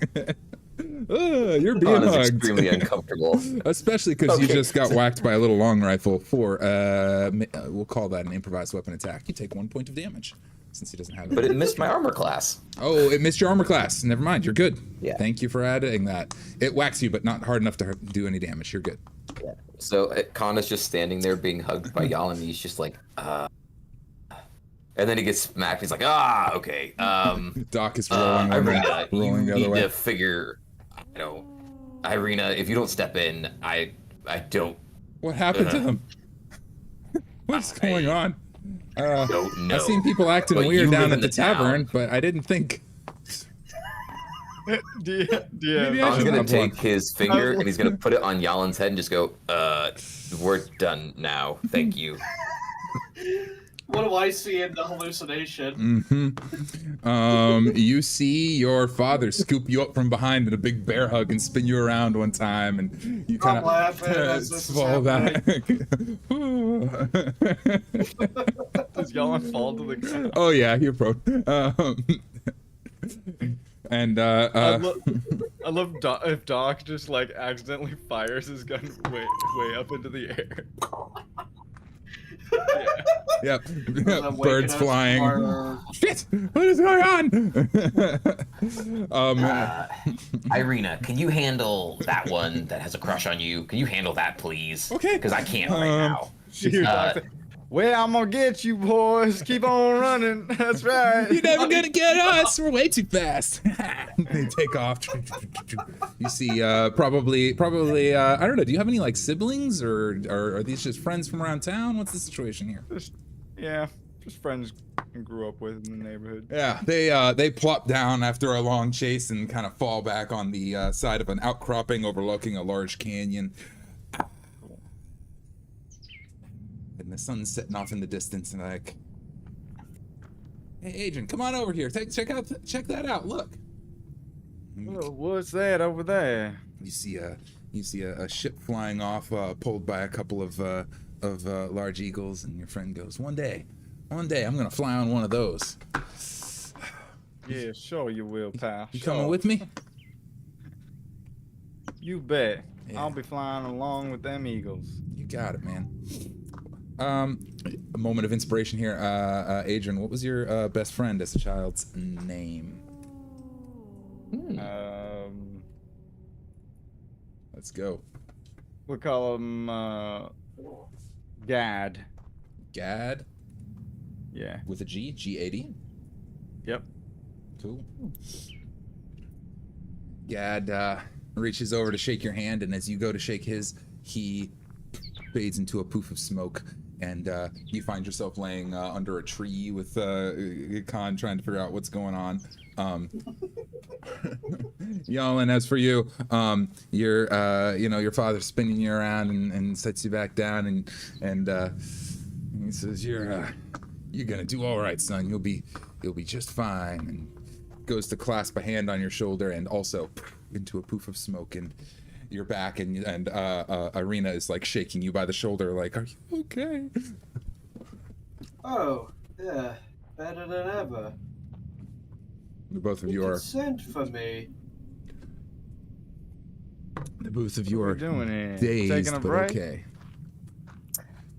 Yeah, Khan's gonna be like just peering over Doc, and when he comes to him, he goes, so I don't know what you're doing, but you hit me on the butt with your gun, and then you shot it in the air. Do I need to just prepare more for that? I wasn't a fan. You should be prepared for any Just type of nods. activities involving me and firearms in the future. That sounds about on brand, if you know what I mean. So is that part of you teaching me about guns? Was that part of it? It's Is good this to a know lesson? what it feels like to get smacked in the ass by the side of a rifle. Oh, okay. Well, yeah, thank you, Doc. I really appreciate that, then, I guess. A lesson learned. And he reaches out to shake your hand. Oh, yeah, Khan very much is like, yeah, thanks, and grabs it and pulls you up, claps you on the back. Meanwhile, It's been Good teacher, Doc. a nice break. Certainly, I don't remember what's been happening too recently. Is it the end of the day already? We should keep on moving towards town. Oh, but man, I just had the nicest dream. Irina's shaking you, Yalin. She's like, are you okay? What happened to you? More than okay. Okay. Well, it's probably a good thing. You hugged Both Khan. of us did. You giggled. No, I think you no, called him mommy. alright. I'm not sure. Yeah, I don't like that. That's not how gargoyles work. We don't reproduce that way. I didn't hug God. Was your mother a stone cold? No. That's She was stone and she was cold.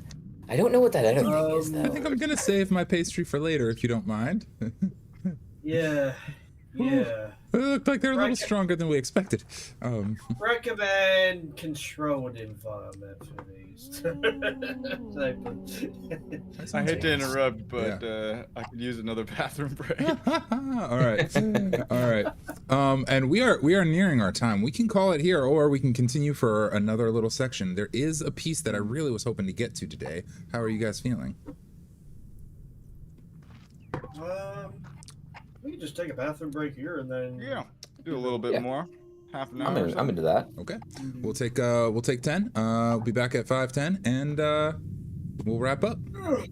Sweetie swag. You guys continue your voyage forward, and let me switch this over to Ugh. nice. Yeah, good one. What a way to close that off. Waiting room. Transition. Mute.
unmute.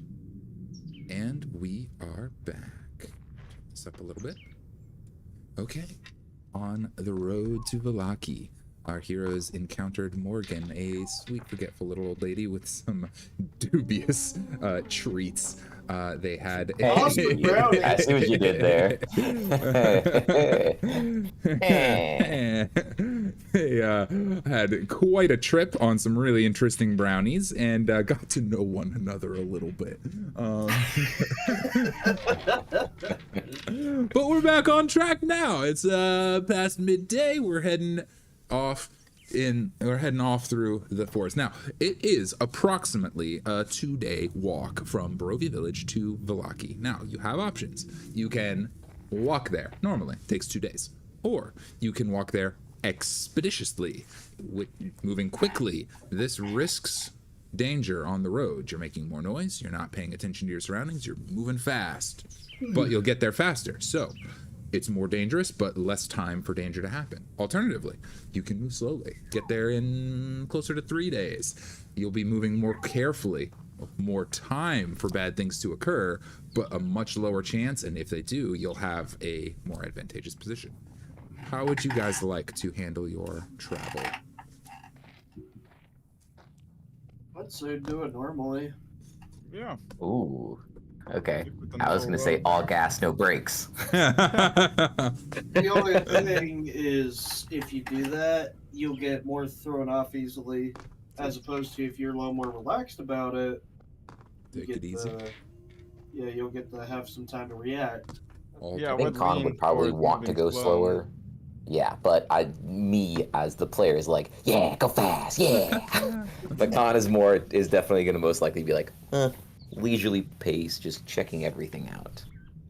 Okay, so it sounds like the middle pace. Fair enough. Yeah. It's a 2-day walk to Vallaki. Our first day of travel is going onward. I need Con to roll me a d20. I'm at the back. You're also the only one with your wits about you. Woohoo! Are you sure about that? Actually, I think I'm just really distracted by these two. What did you want? Perception? Just a flat d20. Ah, that's a 2. Oh, okay.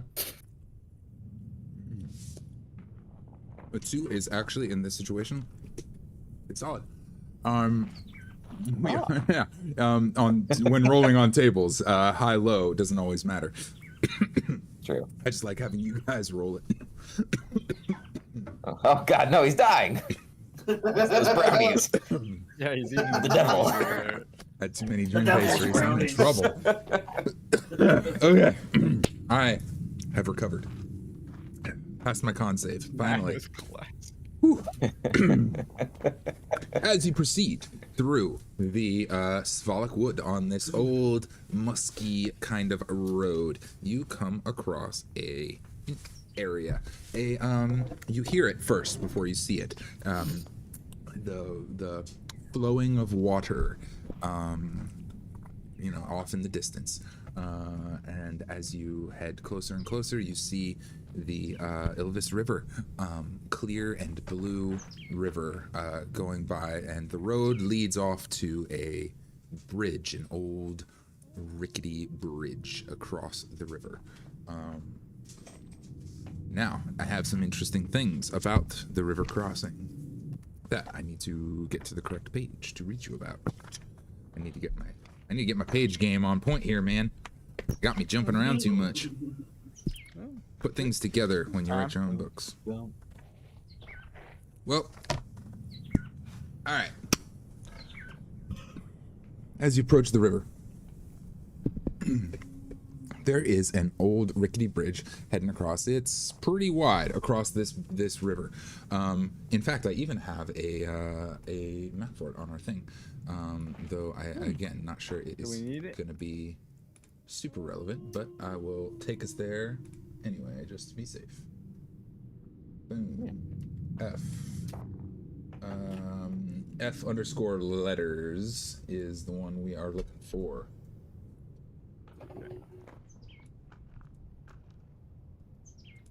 All right, on this old rickety bridge, there is a thick fog obscuring the far side. On our side, there's a bit of a clearing, and off to the right of the road is a small hill with that is upturned. Lots of little areas that have been dug and buried and overturned, and quite a bit of traffic has come over here. And at the top of this hill is a gallows hanging, old and forgotten, with the rope and everything dangling there.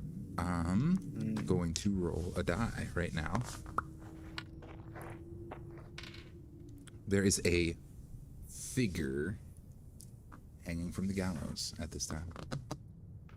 Yeah, we can't make out from our distance, but it is off to the right. It's there. The bridge is ahead of us. I don't think any of us want to make out with the thing that's hanging from the gallows. If I can get this picture right, ahead of us, before the bridge, is the gallows to the right? Correct. Before the bridge, off to the right of the bridge, is the gallows hanging with a a victim dangling. Well then. Curious sight. Khan's gonna be looking for who or signs of what may have done that. He's not necessarily interested in who's there, but more interested in what may have put him there. Okay. Transferring over here. Okay. There's not a whole lot to see. If you're looking around, or if you're investigating the area, you can roll an investigation check or a perception check. Yeah, Your why choice. not? Perception check for sure. All right, that's going to be a solid 8. Yeah, hard to tell, man. There's as you're approaching, and I'm gonna move the little immersive image over in our map so that we can see a little more clearly. Boop, if you need to, as you're approaching. Oh, I see. The figure hanging from the gallows is a gray-skinned, wearing chainmail armor and a cloak, and has a couple of little horns coming up, and on its back there appears to be a double-bladed scythe.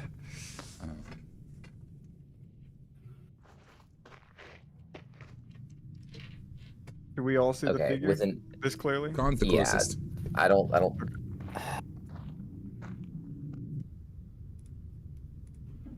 Do I get any sense of like knowing? Do I have any intuitions when I see this? Am I like, yeah, this is one of my people? Oh, this looks like more than one of your people. This looks like you. And the closer you get, the more it feels like looking into a mirror. He didn't have the brownie. That's exactly what I'm gonna ask. Hey, Irina, did I somehow eat a brownie? I'm just making sure I'm not. I don't think so. Okay. Hey, can you guys? Hey, Doc, Yalin, can you look at the gallows real quick for me and tell me what you see? Because I don't understand what's happening right now. The two of you, what you see hanging from the gallows is a commoner, just a regular human being, just a fellow, curly hair, regular clothes. Looks like an average human up there. Maybe a criminal of sorts, fairly young. That's not what I see. 30s. Oh well, tell us, what are you seeing right now? I see me. You're saying you see yourself up there in the gallows? Yeah. Khan, as you turn back toward the gallows, it is no longer yourself. It is a regular commoner, just dangling, curly hair, regular clothes. Never mind. Maybe I was seeing things. Possible. I do that from time to time. Hold up. Irina. So you didn't eat any of them brownies? Irina's gonna pop up I and be don't like, think I did. "This is a real grim place. Just criminals and stuff get brought here. I'd really rather not stay, honestly. It's uncomfortable. Yeah, let's probably get out of here. Keep on going across the bridge, but I guess we should be warned. Somebody's trying to send a warning signal with this Something. body hanging out here. As you approach the bridge, there is a there's a faint sort of violet light above the bridge, floating and back and forth. It goes all the way down slowly to one end and all the way back, and it's on its way towards you guys now, a good 30, 50 feet out. And as it approaches, you can see that it looks like a little purple lantern drifting back and forth as though... I want to roll a history check. Go for it.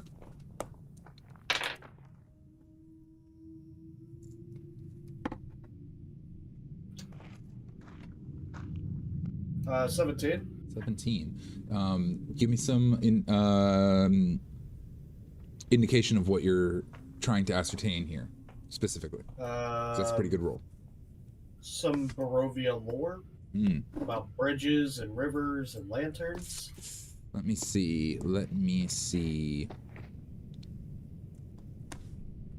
Anyway. With 17... Would there have been any chatter about this specifically by now? Maybe. With 17, that's a pretty good roll. I'll say you overheard something in the tavern one evening that people were just, that evening that you were there, people were chattering about, and something strikes you. Somebody mentioned some weird land. They said, just follow the light. It's always fine. Just follow the light. You'll always get where you need to go. And it didn't strike you at the time, but now you're recalling it, and like somebody, that was just a bit of like traveler's wisdom that some old guy said to a young dude in the tavern the night we were there. We want to follow that land. It drifts closer and closer and closer, and it pauses briefly right at the edge of the bridge on your side.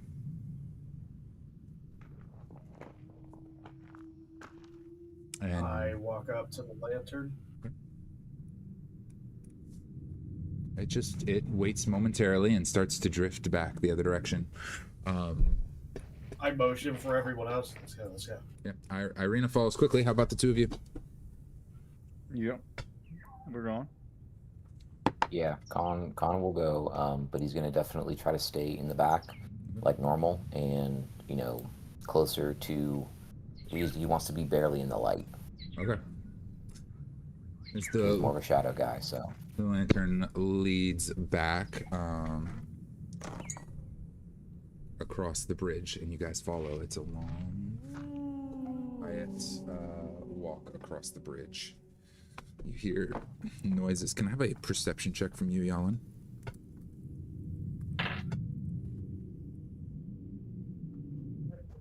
16. Excellent, thank you. You see a bubbling in the water. Something moves, something shifts in the water away as you approach it. As if there was something just below the surface that just off to one side. And Con, as you're toward the back, this is a pretty low roll, so you're good. As you're toward the back, there's the bridge is creaking and cracking, and some of the planks almost feel like they're breaking underfoot as you're going over. But specifically you, Con, because you are sitting toward the back of the light, you're looking around, you're seeing the things. You step a little too far back one time, and there's this sound, this suction sound on the bottom of the bridge, on the bottom. As if something sucks up the bottom. You see a little tendrils come around the edge of the bridge, and you take a few steps forward, and they right back into the water. Yeah. So, there's definitely something under the bridge, and it has weird sticky hands. I don't understand it. Does anybody hear Cody roboting? Does anybody hear what? I'm sorry? Cody roboting? No, he sounds fine to me. Oh, Must be your internet connection. Oh, so Might be. everything's getting cracky. a little bit for me. Try again, Con. So there's some weird kind of situation happening under the bridge. There's this, I don't know, something with sticky tentacle things. I don't know. Can't imagine what it might be. Perhaps that's what this lantern is protecting against? I don't know. I would say we suggest keep staying on in the light, moving and then. keep an eye out. Yep, stay in the light. You stay in the light. It leads you all the way across the bridge, slowly, a little uncomfortably slowly across the bridge. But unless anybody wants to step out of the light after that, I think we make it across safely. It pauses briefly at the other side, and as you step from the bridge, you hear a splash and a gurgle, and you see something rise, what looks almost like an arm or a limb out of the water, and then splash back down in and darts away. You've made it across the River Ildris crossing safely and without incident. But it is a dangerous place to remember. As you get across the bridge, you hear sounds not far off ahead of you. At this time, we'll have traveled most of the day, and it will be getting toward evening. You hear people chattering off in the distance. You hear a horse whinny, and you hear the crackle of a fire, and the smell of cooked meat reaches your noses. How do you want to proceed?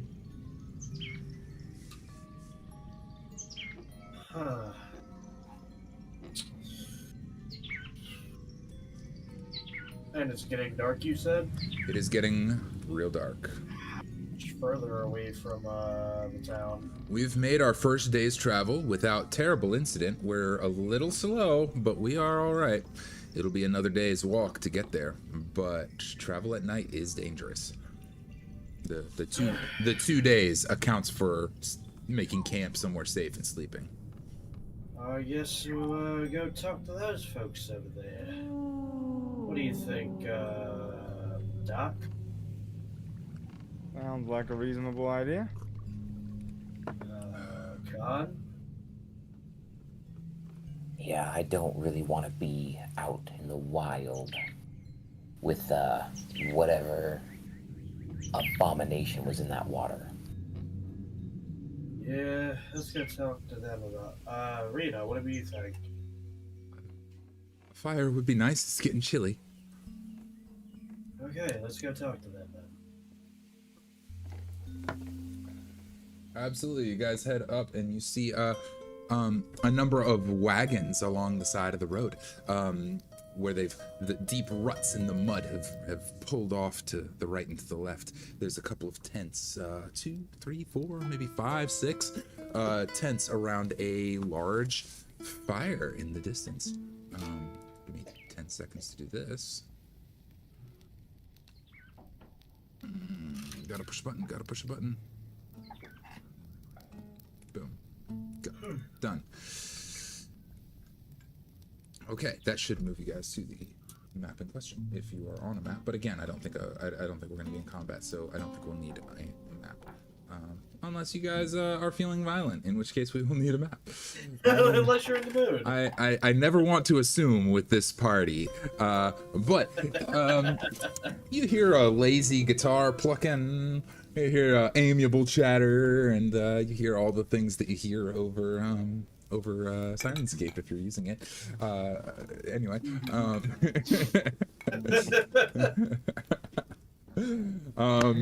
and the fire up ahead.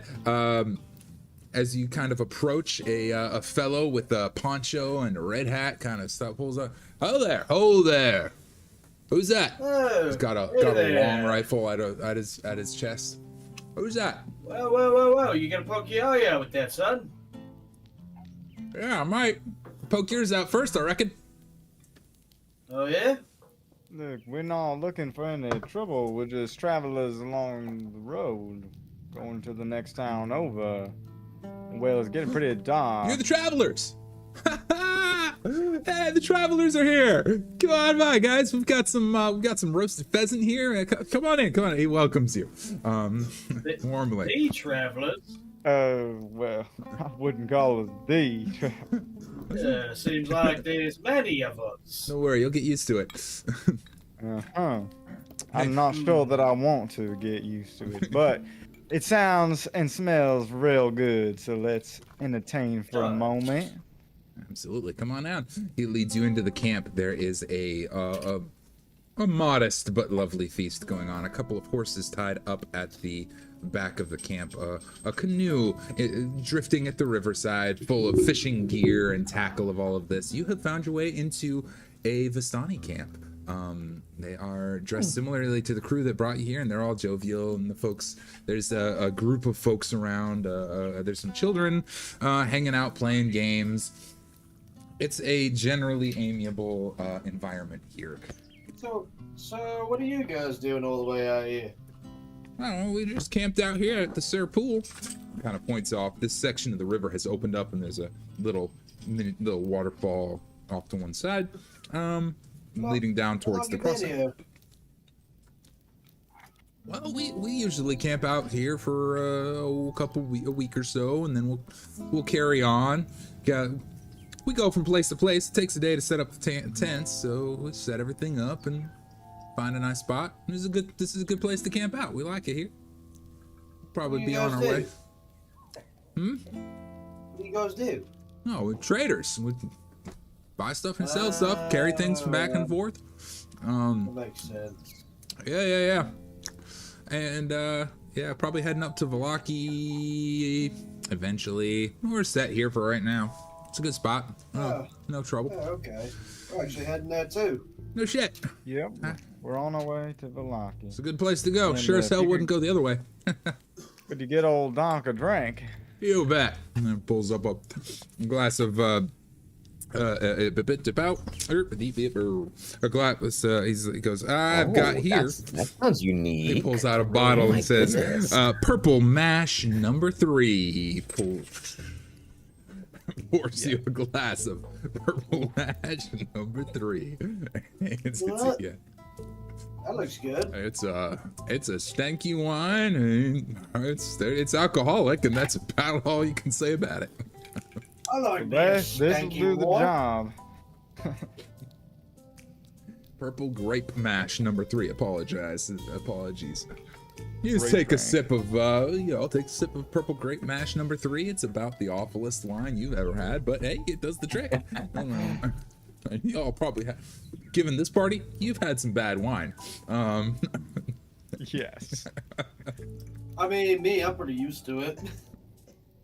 But hey, It's not the worst I've ever tasted, you're but probably feeling right at home. there's a reason I got lots of hairs on my chest. And it's not just because I'm a Cathian. They laugh. The kids get a good giggle out of that. I love it. Hey, dog, they ever call you a pussy? You call me that again, and I'll be shoving this barrel up yours. Kinky.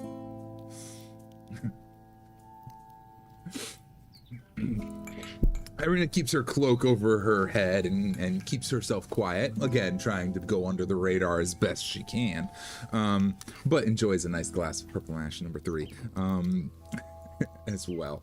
The fellow who welcomed you plops down at the fire and starts plucking away on his little lute. Hey, you got any meat around here? Meat? Nah. Meat. Oh, No, meat. Yeah. We got loads of meat. Just caught us a couple pheasant this morning, and got some fish. It's cooking on the fire right now. Hey, Earl, get him some. And the next one pulls up and gets some of the pheasant, cuts you a little portion of it, and brings you some. Seasons it with something that he doesn't show you seasoning. It's like your grandma's special seasoning, and brings it back. Oh, okay. I do want to roll an insight. Go for it. See if it's anything malevolent. I guess I'm too hungry to care because I rolled a.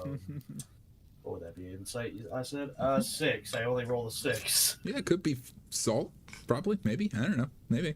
My hunger outweighs my care. Yeah, absolutely. Your hunger outweighs your care, especially after the brownie situation.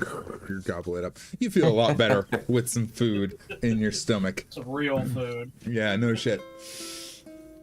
And Gabe sits down and is plucking away on his guitar. It's like, man, I was worried y'all wouldn't make it before dark. You gotta. Man, it's dangerous to travel this late. Yeah, there was some calamari out in the river. Khan is going to look to Doc and whisper to him, and, Irina and any of his party that's listening go, did we say we were coming? Did someone tell him we were coming? Is this weird? I don't remember telling anyone that we were going. I just shrug and I'm like, well, out of all the strange things we've seen here, are you really surprised at this point? You know what? I would rather this than that mutilated thing in the river, so... Exactly. That's the spirit? Yeah, hey, Gabe. Someone once told me, always expect to be expected. Always expect the expected. So, Gabe, how, you guys aren't afraid to stay here at night? Yeah, we got our guns and stuff. We lock up the wagons. Got a couple dogs over there that'll give us a heads up if anything trouble comes along. We're all right. So, you know what? I do got a question for you. I do got a question for you, though. Yeah. So you can get that boat out there without old tentacles coming at you. We can. Who is we? Well, Sorry, I don't speak no French. sorry, the Vistani, us. We can do all kinds of stuff. Most of the Do I roll a history beasties. check to see if I know what the hell they're talking about? Well, you met Erigal, who was a Vistani, and you flew here Oh, okay. with a whole crew of Vistani who are just like these guys. Oh!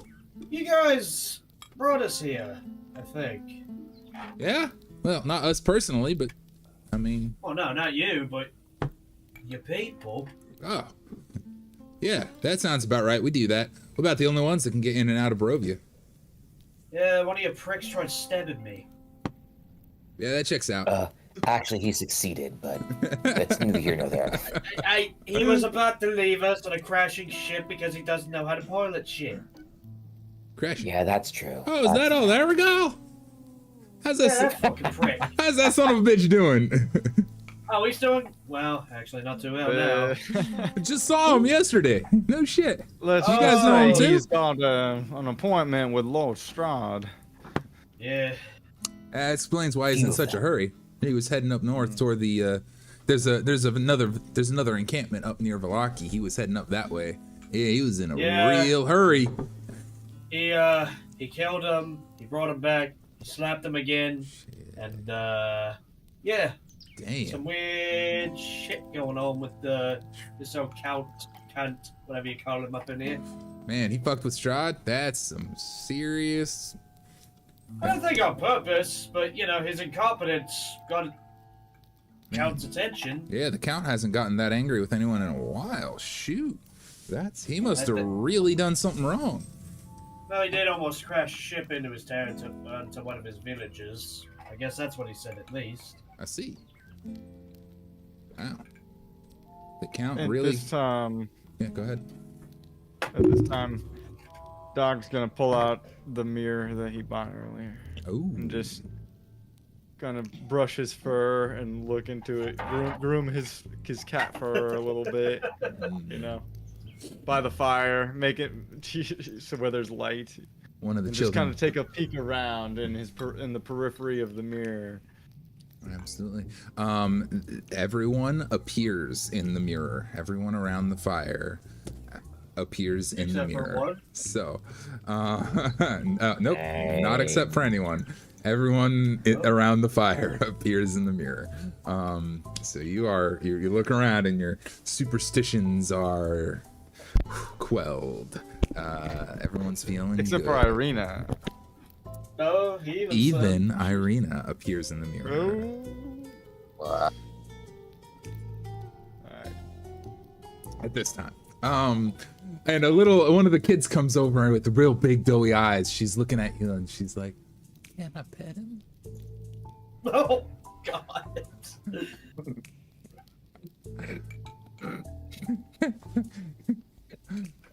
This is in character as well. Con is very much. He looks so soft, and look at him cleaning himself. Is it okay? My dear, you never seen a big kitty? No. My God. Oh yeah, he talks. He talks too. Never seen a kitty that Look at talks his either. claws. Wow. Claws. That's cool. Do you want to be my pet kitty? I'm sorry. I had a pet kitty, but he ran away.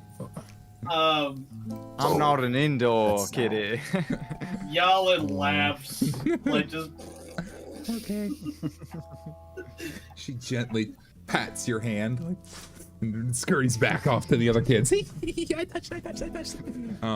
Thrilled to have visitors. The kids are very interested in all of you, though they are giving Khan a wide berth. A particularly brawny young lad is giving you the mean mug while staying as far away from you as possible. But otherwise, Khan's gonna look at him. Khan's gonna turn from him and then look at him and go. roll intimidation check. Ooh, I have to ask. Does he believe in the supernatural? Hell yeah! He's a child. He believes in everything. Yeah. Perfect. So that means I get advantage because of my spooky background. That's a good one. That's a damn good one. Oh, I'm really glad because that was a 3. That was booty. I mean, it wasn't a ton better. Intimidation, you said? Hold on, I gotta check what my intimidation score is. A modifier. Oh, it's just a flat 8. Flat 8 total. Okay. He kind of is taken aback and goes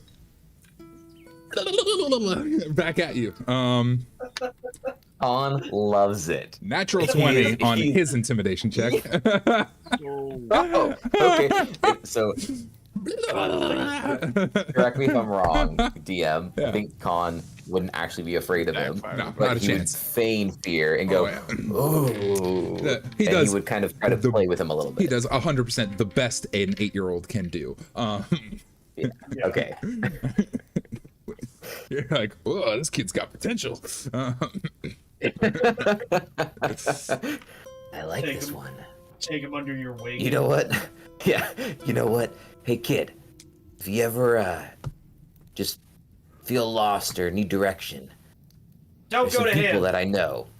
We could use someone like you. Uh-oh. Fist bump. Think that's a good idea. He holds a little shaking fist up for a fist bump. And Khan grabs his hand to steady it and then pounds it and is like, yeah, you're good. Be brave, bud.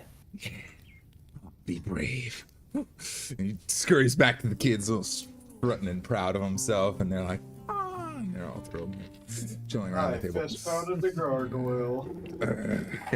Gabe settles in and is strumming away on his little lute, and he's like, "Hey, you lot probably ought to go see Madame Ava while there's still a little bit of leg." What happened? Madam who? Well, that's what you're here for, ain't it? Probably. She told us he was coming. Well, we wasn't specifically coming to this camp. We was on our way to another town. She has a way of doing that. She's in the big see. tent over there. She's expecting you. She's always I expecting lean you. over to Doc and I'm like, maybe she's the one that wrote the letter. Yeah, well, about that letter, I did gain some insight from talking with Ismark, and he says it looks like the writing of Strahd, and we compared an edict written by Strahd and his handwriting to the letter, and Well, maybe. do with My with line that of work, information what you need. you could also forge things as well. That's to true. make it look official.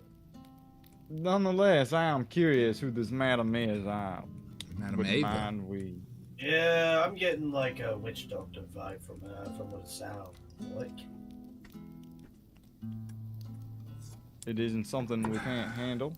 There is one large tent at the back of the encampment, right on the edge of the falls. At the bottom of the falls is the bridge. You can see it out in the distance. You've kind of gone up a hill to get here. And Well, I guess we'll go pay old lady a visit. Pawn, are you joining us?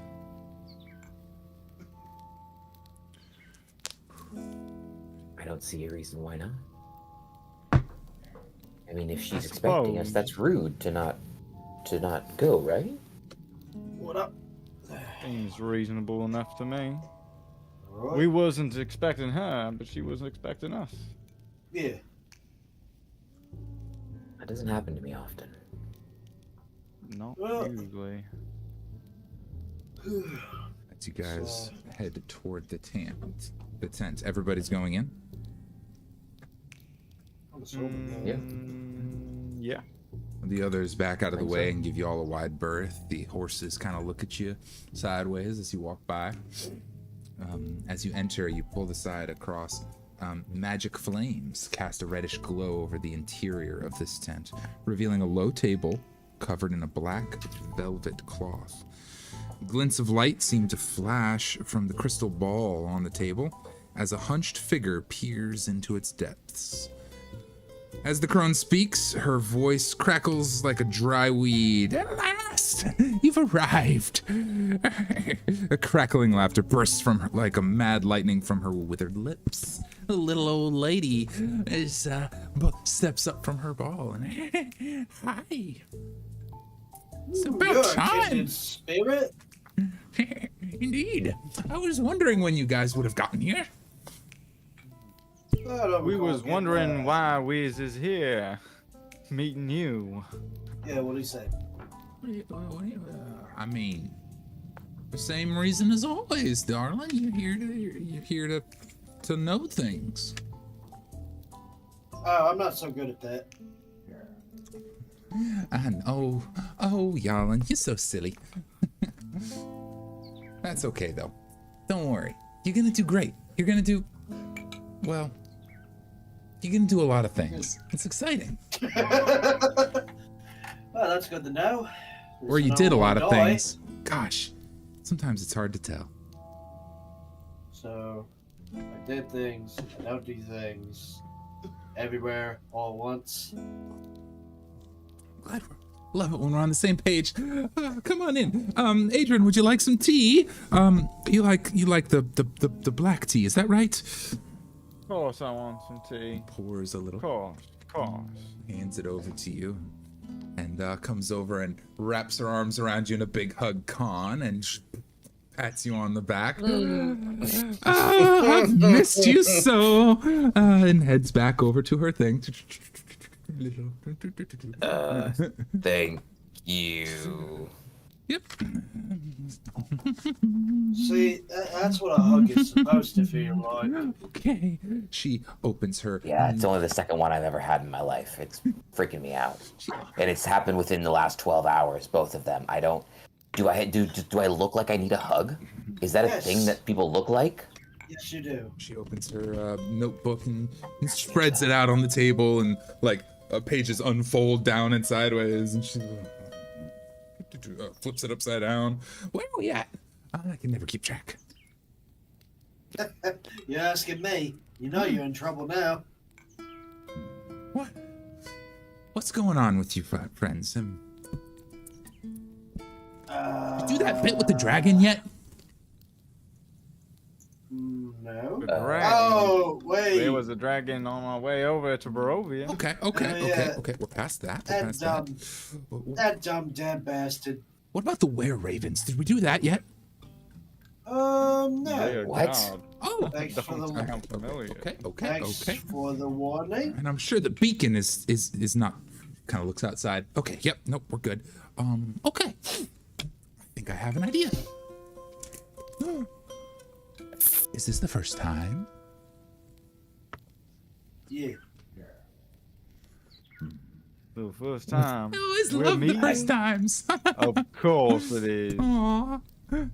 Of course you love popping cherries. Apologies. I must have been so strange. I am Madam Ava, eldest of the Vistani, and seer of things. Can I do an Arcana check? Sure. Do you touch her? Yeah, you know what? I'll touch her on her hand on the table. Cute. 18, 19, 20, 21. You are blown away by the raw and massive force of magic that braids your mind as you touch her. You are knocked sideways. Okay. You have never experienced anything quite like this from a seemingly innocent, innocuous old lady. It is like a explosion of force and light in your eyes. Okay. Did I catch, like, I was trying to figure out if, like, she does not exist within this current continuity of time, this realm of it. It seems likely. Does she traverse between veils? It seems very likely that she is messed up in time, though yeah, as much as you're blown away by the magic, there are schools of magic, and as an arcane hunter you know them well, and it is mostly divination type magic that is just radiating from her in waves. I look over. Oh, so you don't even stay in your own timeline, do you? I don't even know which timeline is mine anymore, but I'm here now. Oh, Everybody calls me explains a something lot, different. Actually, this one never sticks in a single continuity of how things happen. If that makes sense to any of you, it probably doesn't. Doc just like has a faraway gaze. Doesn't know what's going on. All right. She takes you, And Yalin, that- and she says, "Okay, now what's this about? It's either about those darned monks or Strahd." No, tell me about the monks. Oh. Well, they live up on top of a mountain, of course. Is that what you're here for? No. No monks on mountains for you? Let's Careful. talk about Strahd. They change. Anyway, yeah, okay, Strahd. Oh.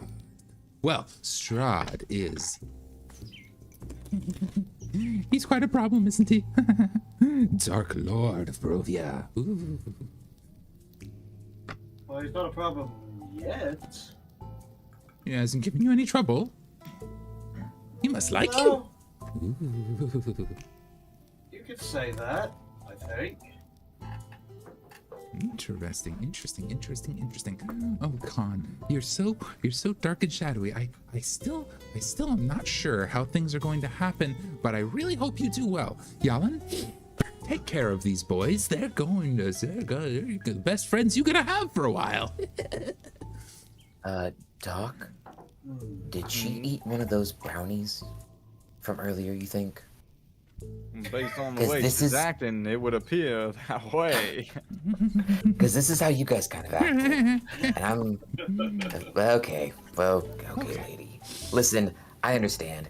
My culture is very respectful But hang of on. women leaders, but you're giving me a weird vibe, and you're freaking me out a little bit. I'm so sorry. Maybe we should let her cook. The first time's always strange. You keep saying that, and that... I don't know what that means. Well, I guess it's best we start at the beginning. I am Madam Ava. She does a little shimmy. Leader of this here Vistani camp. Currently. Previously. Eventually? One of those. We seem to be wasting our time. If you Congratulations. Figure it out. Indeed. And as you know, we Vistani serve at the behest of Lord Strahd. Or rather, I should say, the Dark Lord of Barovia. Whoever that may be. Good to know. Perhaps a chapter is closing and a new chapter is opening. And I am here to find out. Tell me, do you intend to challenge Strahd? We'll get to it. Yeah. Maybe. Exciting. Ma'am, not to be disrespectful, but you just informed us that you are the right hand of Strahd. No. Give or take. No. Why would we ever tell you that we would challenge him? I said That seems I am unwise. the right hand of the Dark Lord of Barovia, whoever that may be. Whoever that may be. Yeah, that Okay. So then, Used to be Let's Strahd, or say- will be Strahd, or currently is Strahd. Currently is Strahd, I'm let's pretty say sure. that maybe we did want to dance with Strahd for a little bit. Well, you're woefully under-equipped. You wouldn't stand a chance. He would devour you all in an instant. Yep. Maybe That's that's, why- just your opinion. No, it's a matter of fact. He has very quite powerful. I think she's actually right. You know what? Then question. What could we do to help our chances? Well, for that, you've come to the right place.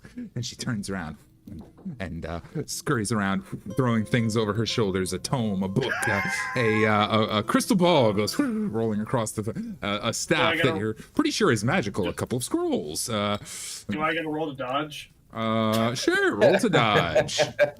Give me an acrobatics check. And this last thing will be the end of our day, but we will do it because it's important. 12. 12. You just managed to evade a crystal ball as it sings past your head, and she returns with a deck of cards. Oh, well then. All right. If you will give me just a moment to fix this. There's my monster. Boom. Oops. Oh, man. This Camera's is an going crazy. OnlyFans. Camera's going crazy. Here we go. POV. The private show has begun. She takes out a deck of cards. Oh, we taking something out. And she says, "You'll never have any chance against a Dark Lord unless you have tools and friends and knowledge. And I What? can show you where they will be one of those." What if your friends are twos? Ooh, that's a good question. Ooh, that could help. Indeed. 3 heroes, 3 treasures. 1, 2, 3. Never mind that.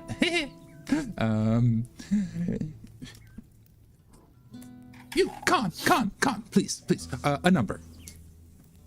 Like 1 to 20 or something. Each of you. 7. 1, Um, 2, 18. 3, 4, 5, 6, 7. Split the deck there, and put that at the bottom. And what was yours? What was yours? Doc. 18. 18. 1, 2, 3, 4, 5, 6, 7, 8, 9, 10, 11, 12, 14, 15, 16, 17, 18. Woo, that was a big one. We'll set those over there. Put those at the bottom. Well, let's do out of those. Con, what was your number? 4. 1, 2, 3, 4. All right, put those under here, and we'll put these on top of there. And now this deck is entirely mixed up. Is that right? I believe so. Well, just to be safe, let's do one of these. We'll do a little split. We'll do one of these numbers. You sense an air of destiny about you. Your fate may be about to be determined. I do not want to rob you of that. There are treasures in this land which will aid you. There are friends in this land which will aid you. And there is one place where the Dark Lord can be defeated.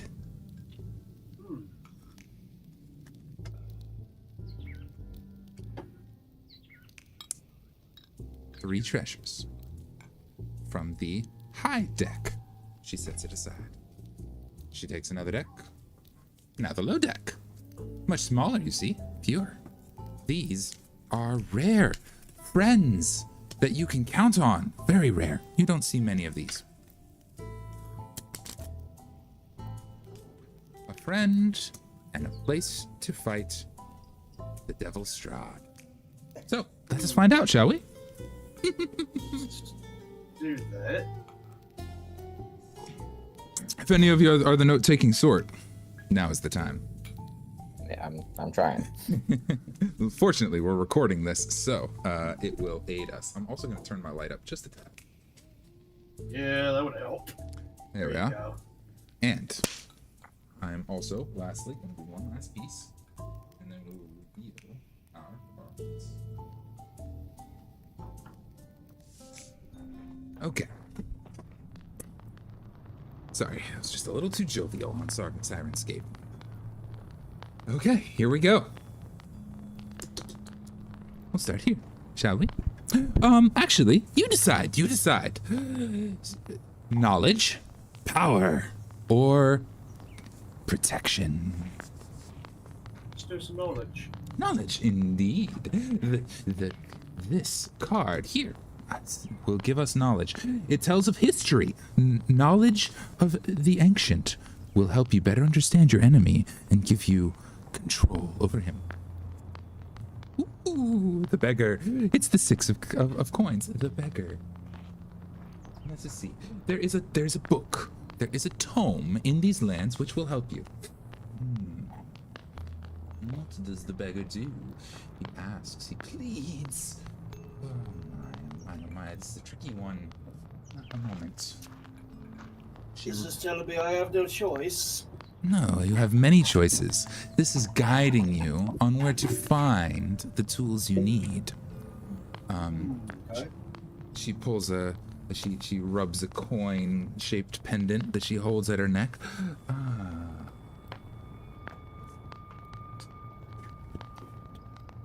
A wounded elf has what you seek. Oh, well then. He will part with the treasure to see his dark dreams fulfilled. Casimir. I don't know Casimir. But this tome will tell you everything you need to know. Okay. That's good to know. That leaves us with protection and power. What next? Somebody else this time. Protection or power? Yep. Power. Power! Ooh, okay. This card here will tell us of power and strength. It tells of a weapon of vengeance, a sword of pure sunlight. The Dark Lord wouldn't like that. Ooh, 5 of blades. The Myrmidon. Proof that I'm not rigging this. I appreciate it and I respect it. All right.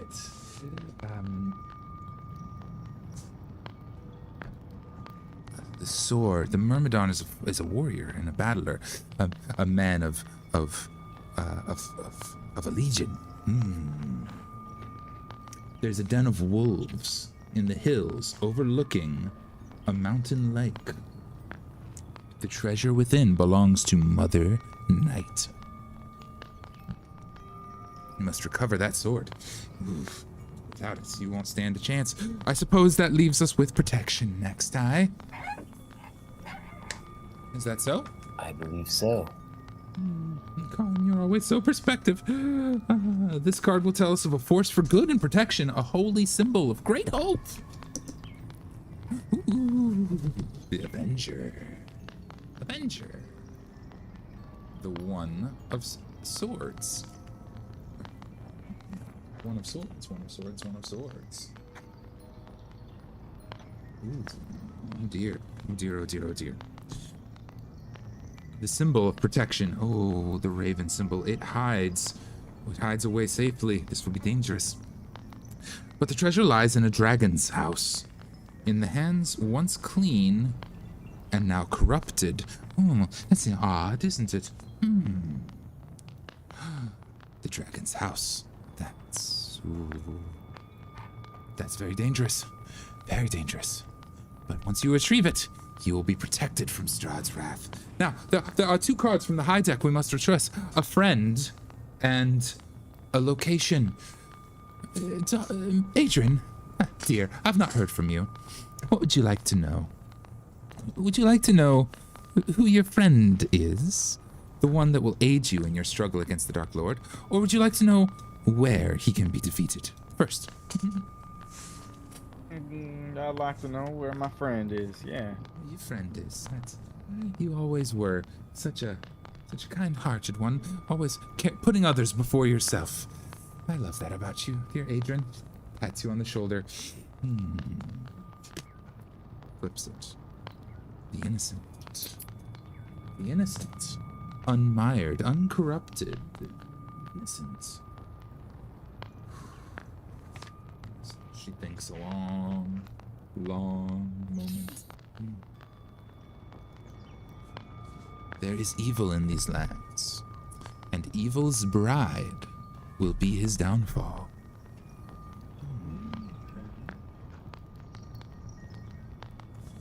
You must find... Very curious information. You must find the one he loves, and the one he loves will be the one who helps you destroy him. Without her, there is no hope. And lastly, where will this take place? The dungeon. Oh, that's good news. Indeed. Everybody likes a good dungeon. Oh, yeah. Yes. Well, where? Oh, I'm sure this one loves dungeons. I've known a few I mean, dungeons. we in did my just time. have some success in a dungeon a moment ago, so, I mean, can't be all bad. That is true. Let's see. Let us see. Ooh, the future grows dark ahead of me. That isn't. Well, we are in Barovia. Yes. We are, aren't we? That does make sense. Everything's dark here. For now, I wonder if it will always be that way. What do you think? Oh no. We'll see. Bones. A hall of bones. He lurks in the hall of bones. The dark pits of his castle. Oh, only there can he be destroyed. So there you have Khan's it. bedroom? So there you have it. How did you know? I do like it very dark. With bones. And I do have a bone or two. Wow. Well, that's about it. Hey.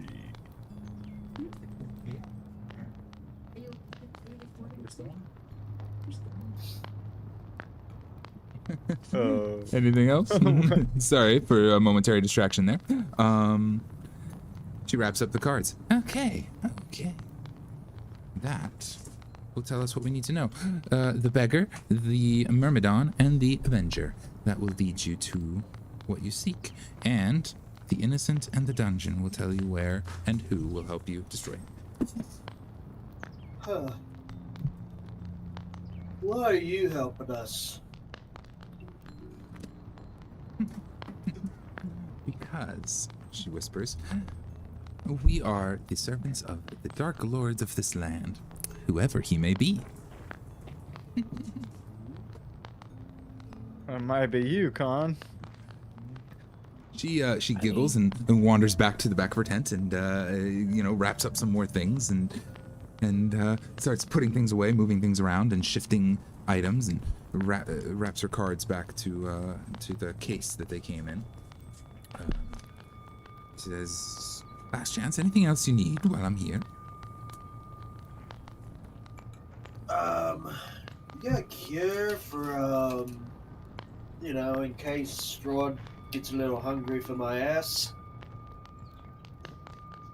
Cure. A cure, not so much, but a a protection if you get the symbol, the protection. It will Say if one of us got bitten and we got, vampirism, basically. Bitten is not enough.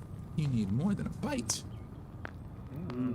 What else do you need to be one of his?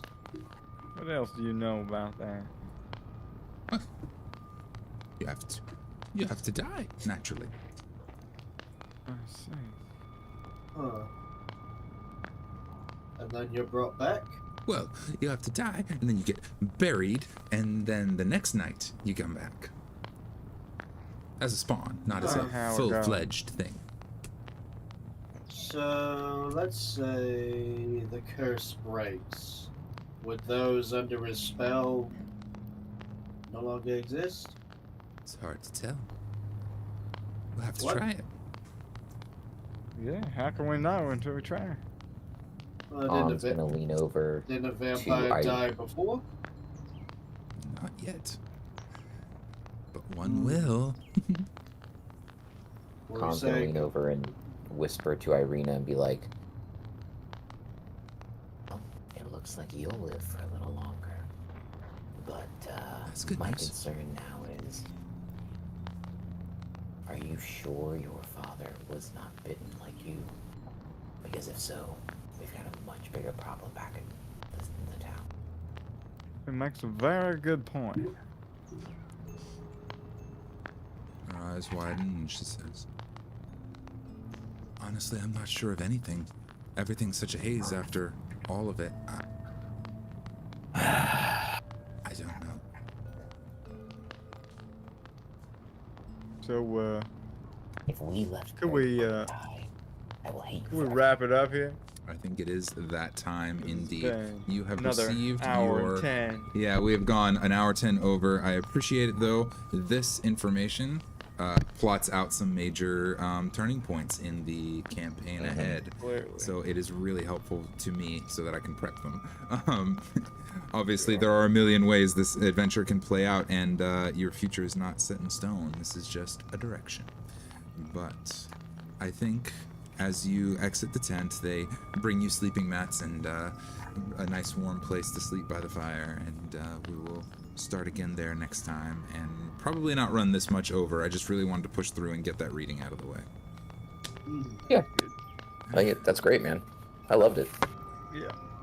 Well, my friends, That's it cool. is a joy and a pleasure as always. And to our friends hanging out in the chat, thank you for hanging out in the chat. It is always cool to see you, though I don't know how many are still hanging out in the chat. There were a few there earlier. Anyway, fare thee well, my friends, and keep your wits about you on your own adventures through the mists. Thank you all. It's been awesome.